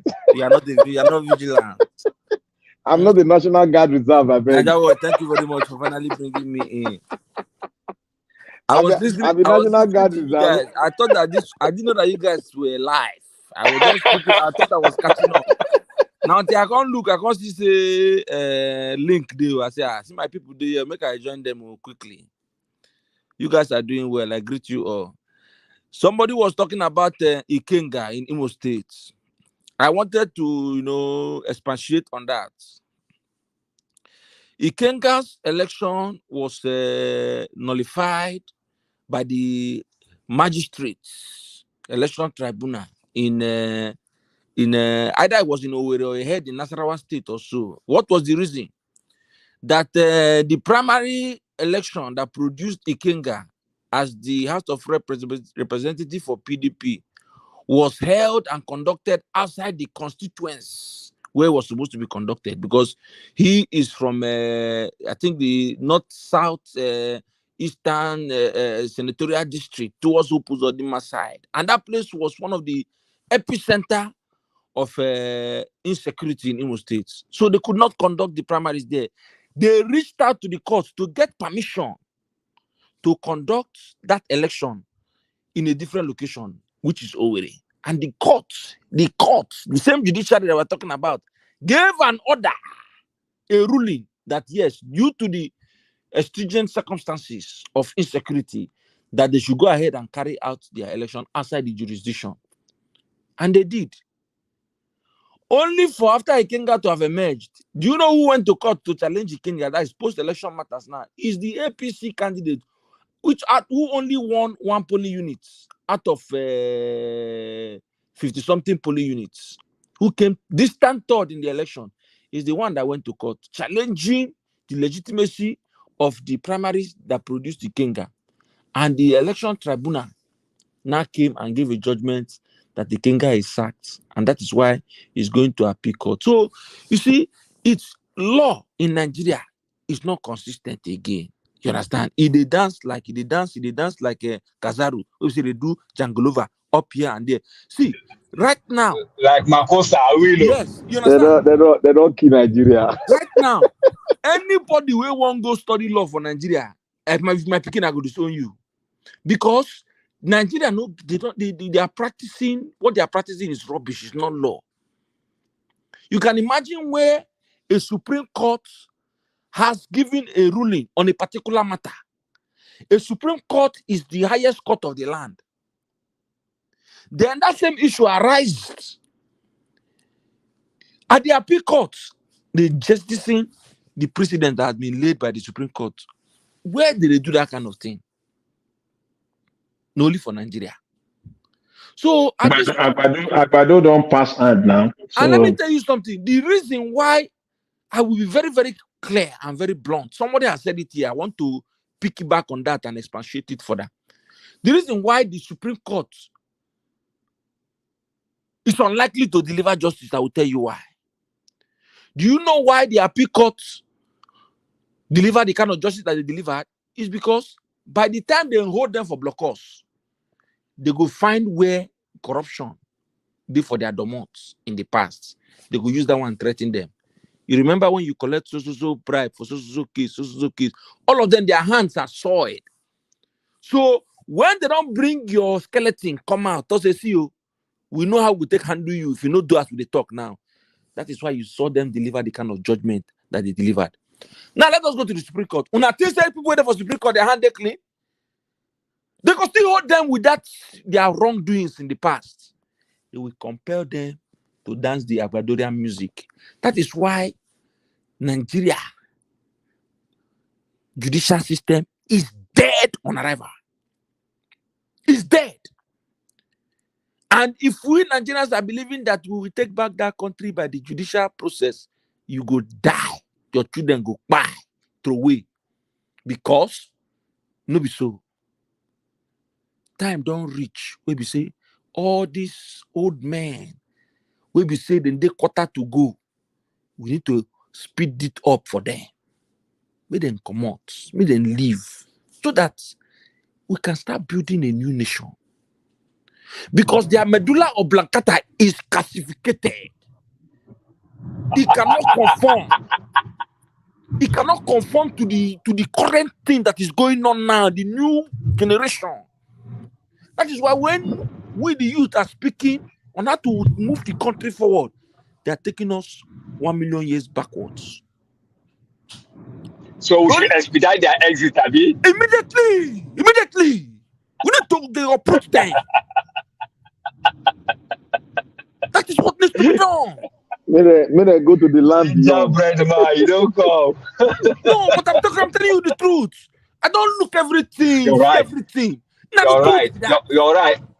All those small African countries, they've shown us the example. We're here, we're still speaking English. No be by English. Yeah. So me, I want my people make them stand up. You know, every time I hear my brother give us a mandate, every time that thing they pain and where go they say the boy 18 years old for Plateau State wake by himself say Mahmoud is my brother Arab Spring not be waiting cause Arab Spring not be person where born himself everything game change.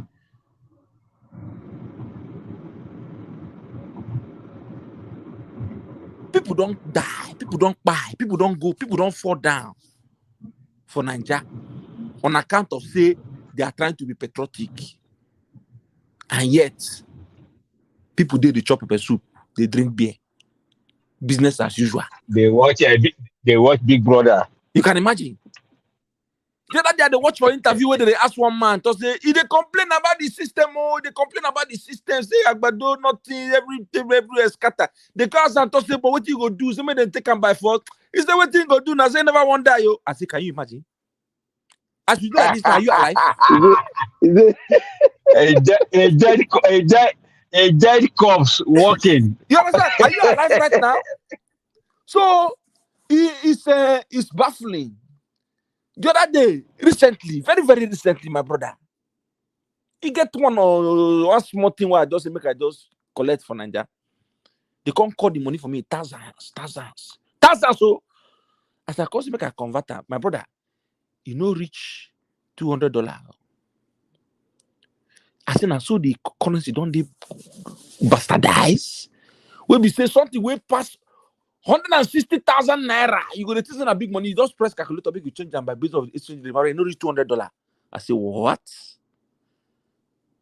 So the suffer did too much.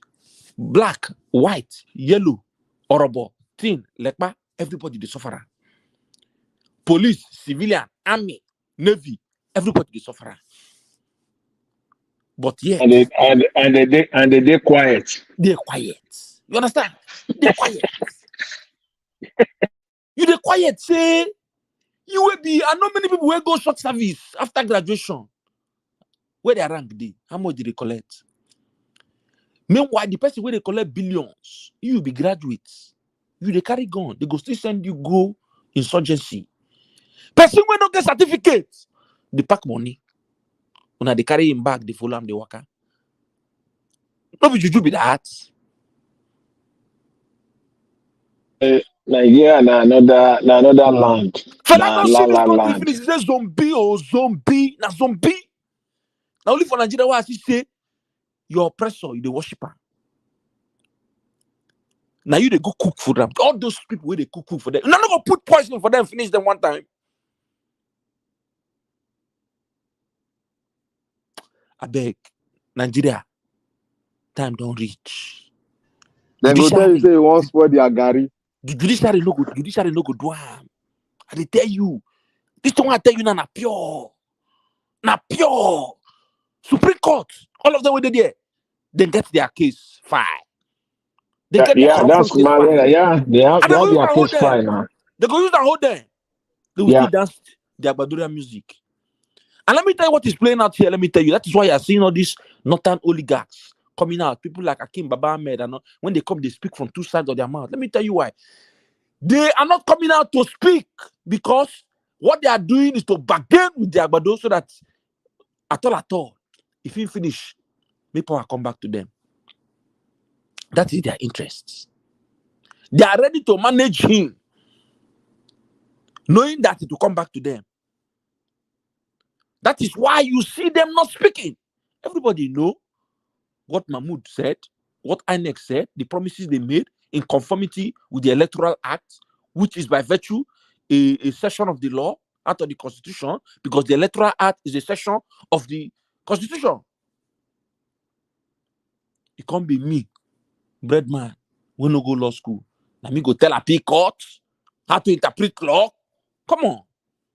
If I don't interpret that normally for book, we go interpret them for now ruggedly.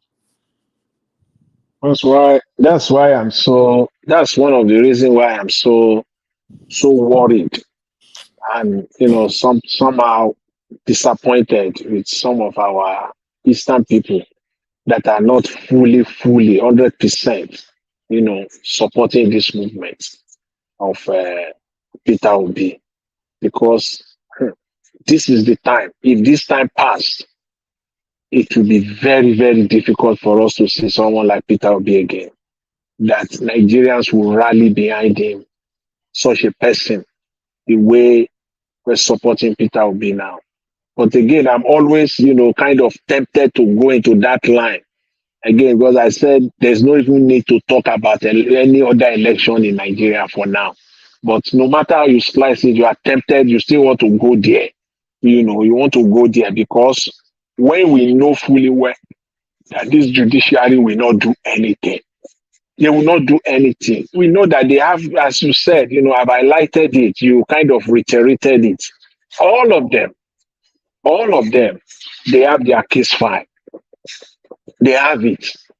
There is no way. There's no way. They will bring it out. There's no way. In fact, they will go there and say, this is it. If you do this, we are going to bring. In fact, you will go, first of all, you will go to jail.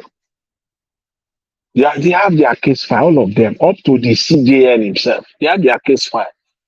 Because unless you will come out and say, I have not taken anything, I have not taken any bribe. In Nigeria, how did you even get there in the first place? How did you get there in the first place? It was patronage. You got there in the first place because of patronage. And it is payback time. It is payback time. Even if you are so clean, you are a saint, they will still tell you that, look, you are not qualified to be here. It was just patronage. You just did paddy, because you are my tribe, tribalism, nepotism, all those things. Then you ended up here. We did some work for you to get here. And you yourself, the justice, also that you are not supposed to, you are not qualified to be there. You know that either you did some leg work. We call it essay. He himself, he use essay. He do some leg work to even get there. Once they know that there's an opening, they will start playing the game internally. You go and meet some politicians, some senators, use his contact so that they can give him the appointment. So they know. So they have something in their company, every one of them. So unless the one that will know that, you know what? If I buy, I'm going to do what is right, no matter what. But can we get all the 7 justices to do that, or 4 out of 4 of them? Is an uphill task. That's why. But again, as I said, it is still in their courts, to clean up all this nonsense, all this rubbish, all this rubbish that they have turned Nigeria into. Even their own constituency, if they don't have shame, even if forget about the executive, let them continue to dance naked in the market.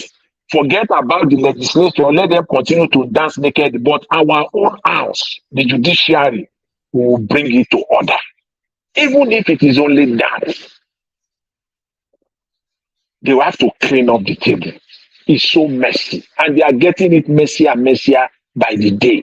Remember, there are still so many cases to be determined by this so many election tribunal all across the country.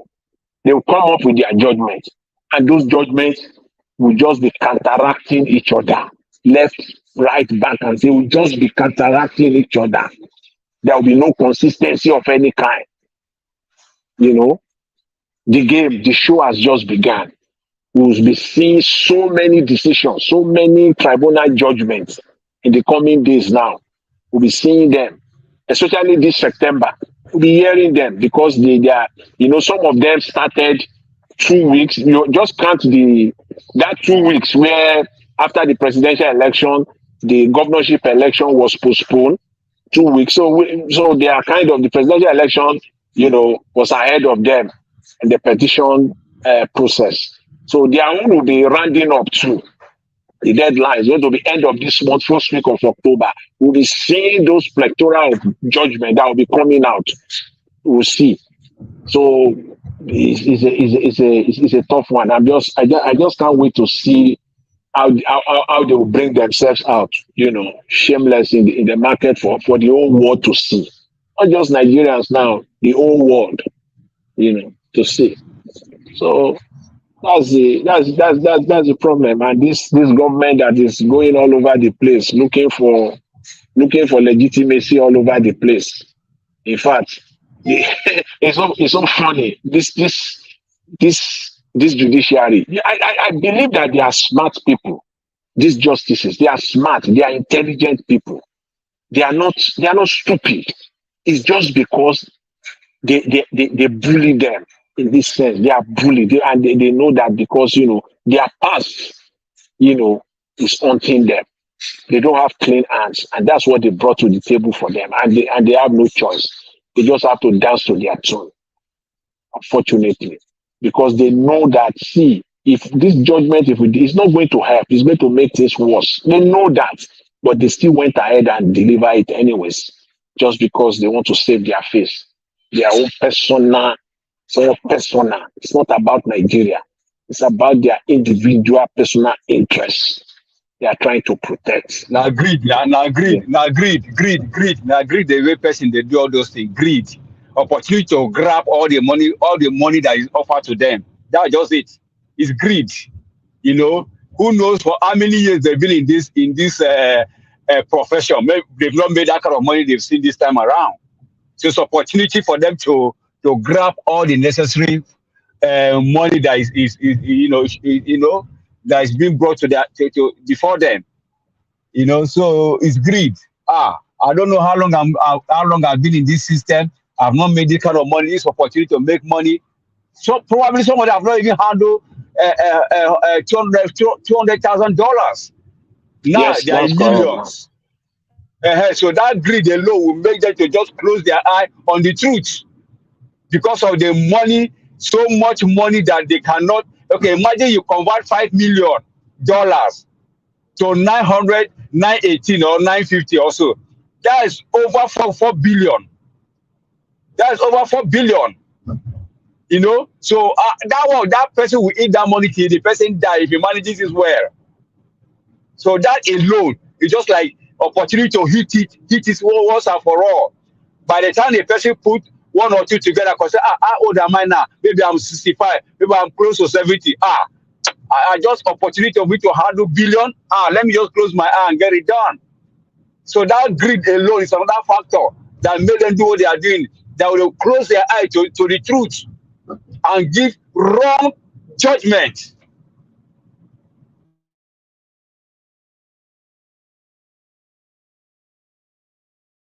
Unfortunately, that's where we are right now in Nigeria, and we keep our fingers crossed to see what will be unfolding in the coming days and in the coming weeks.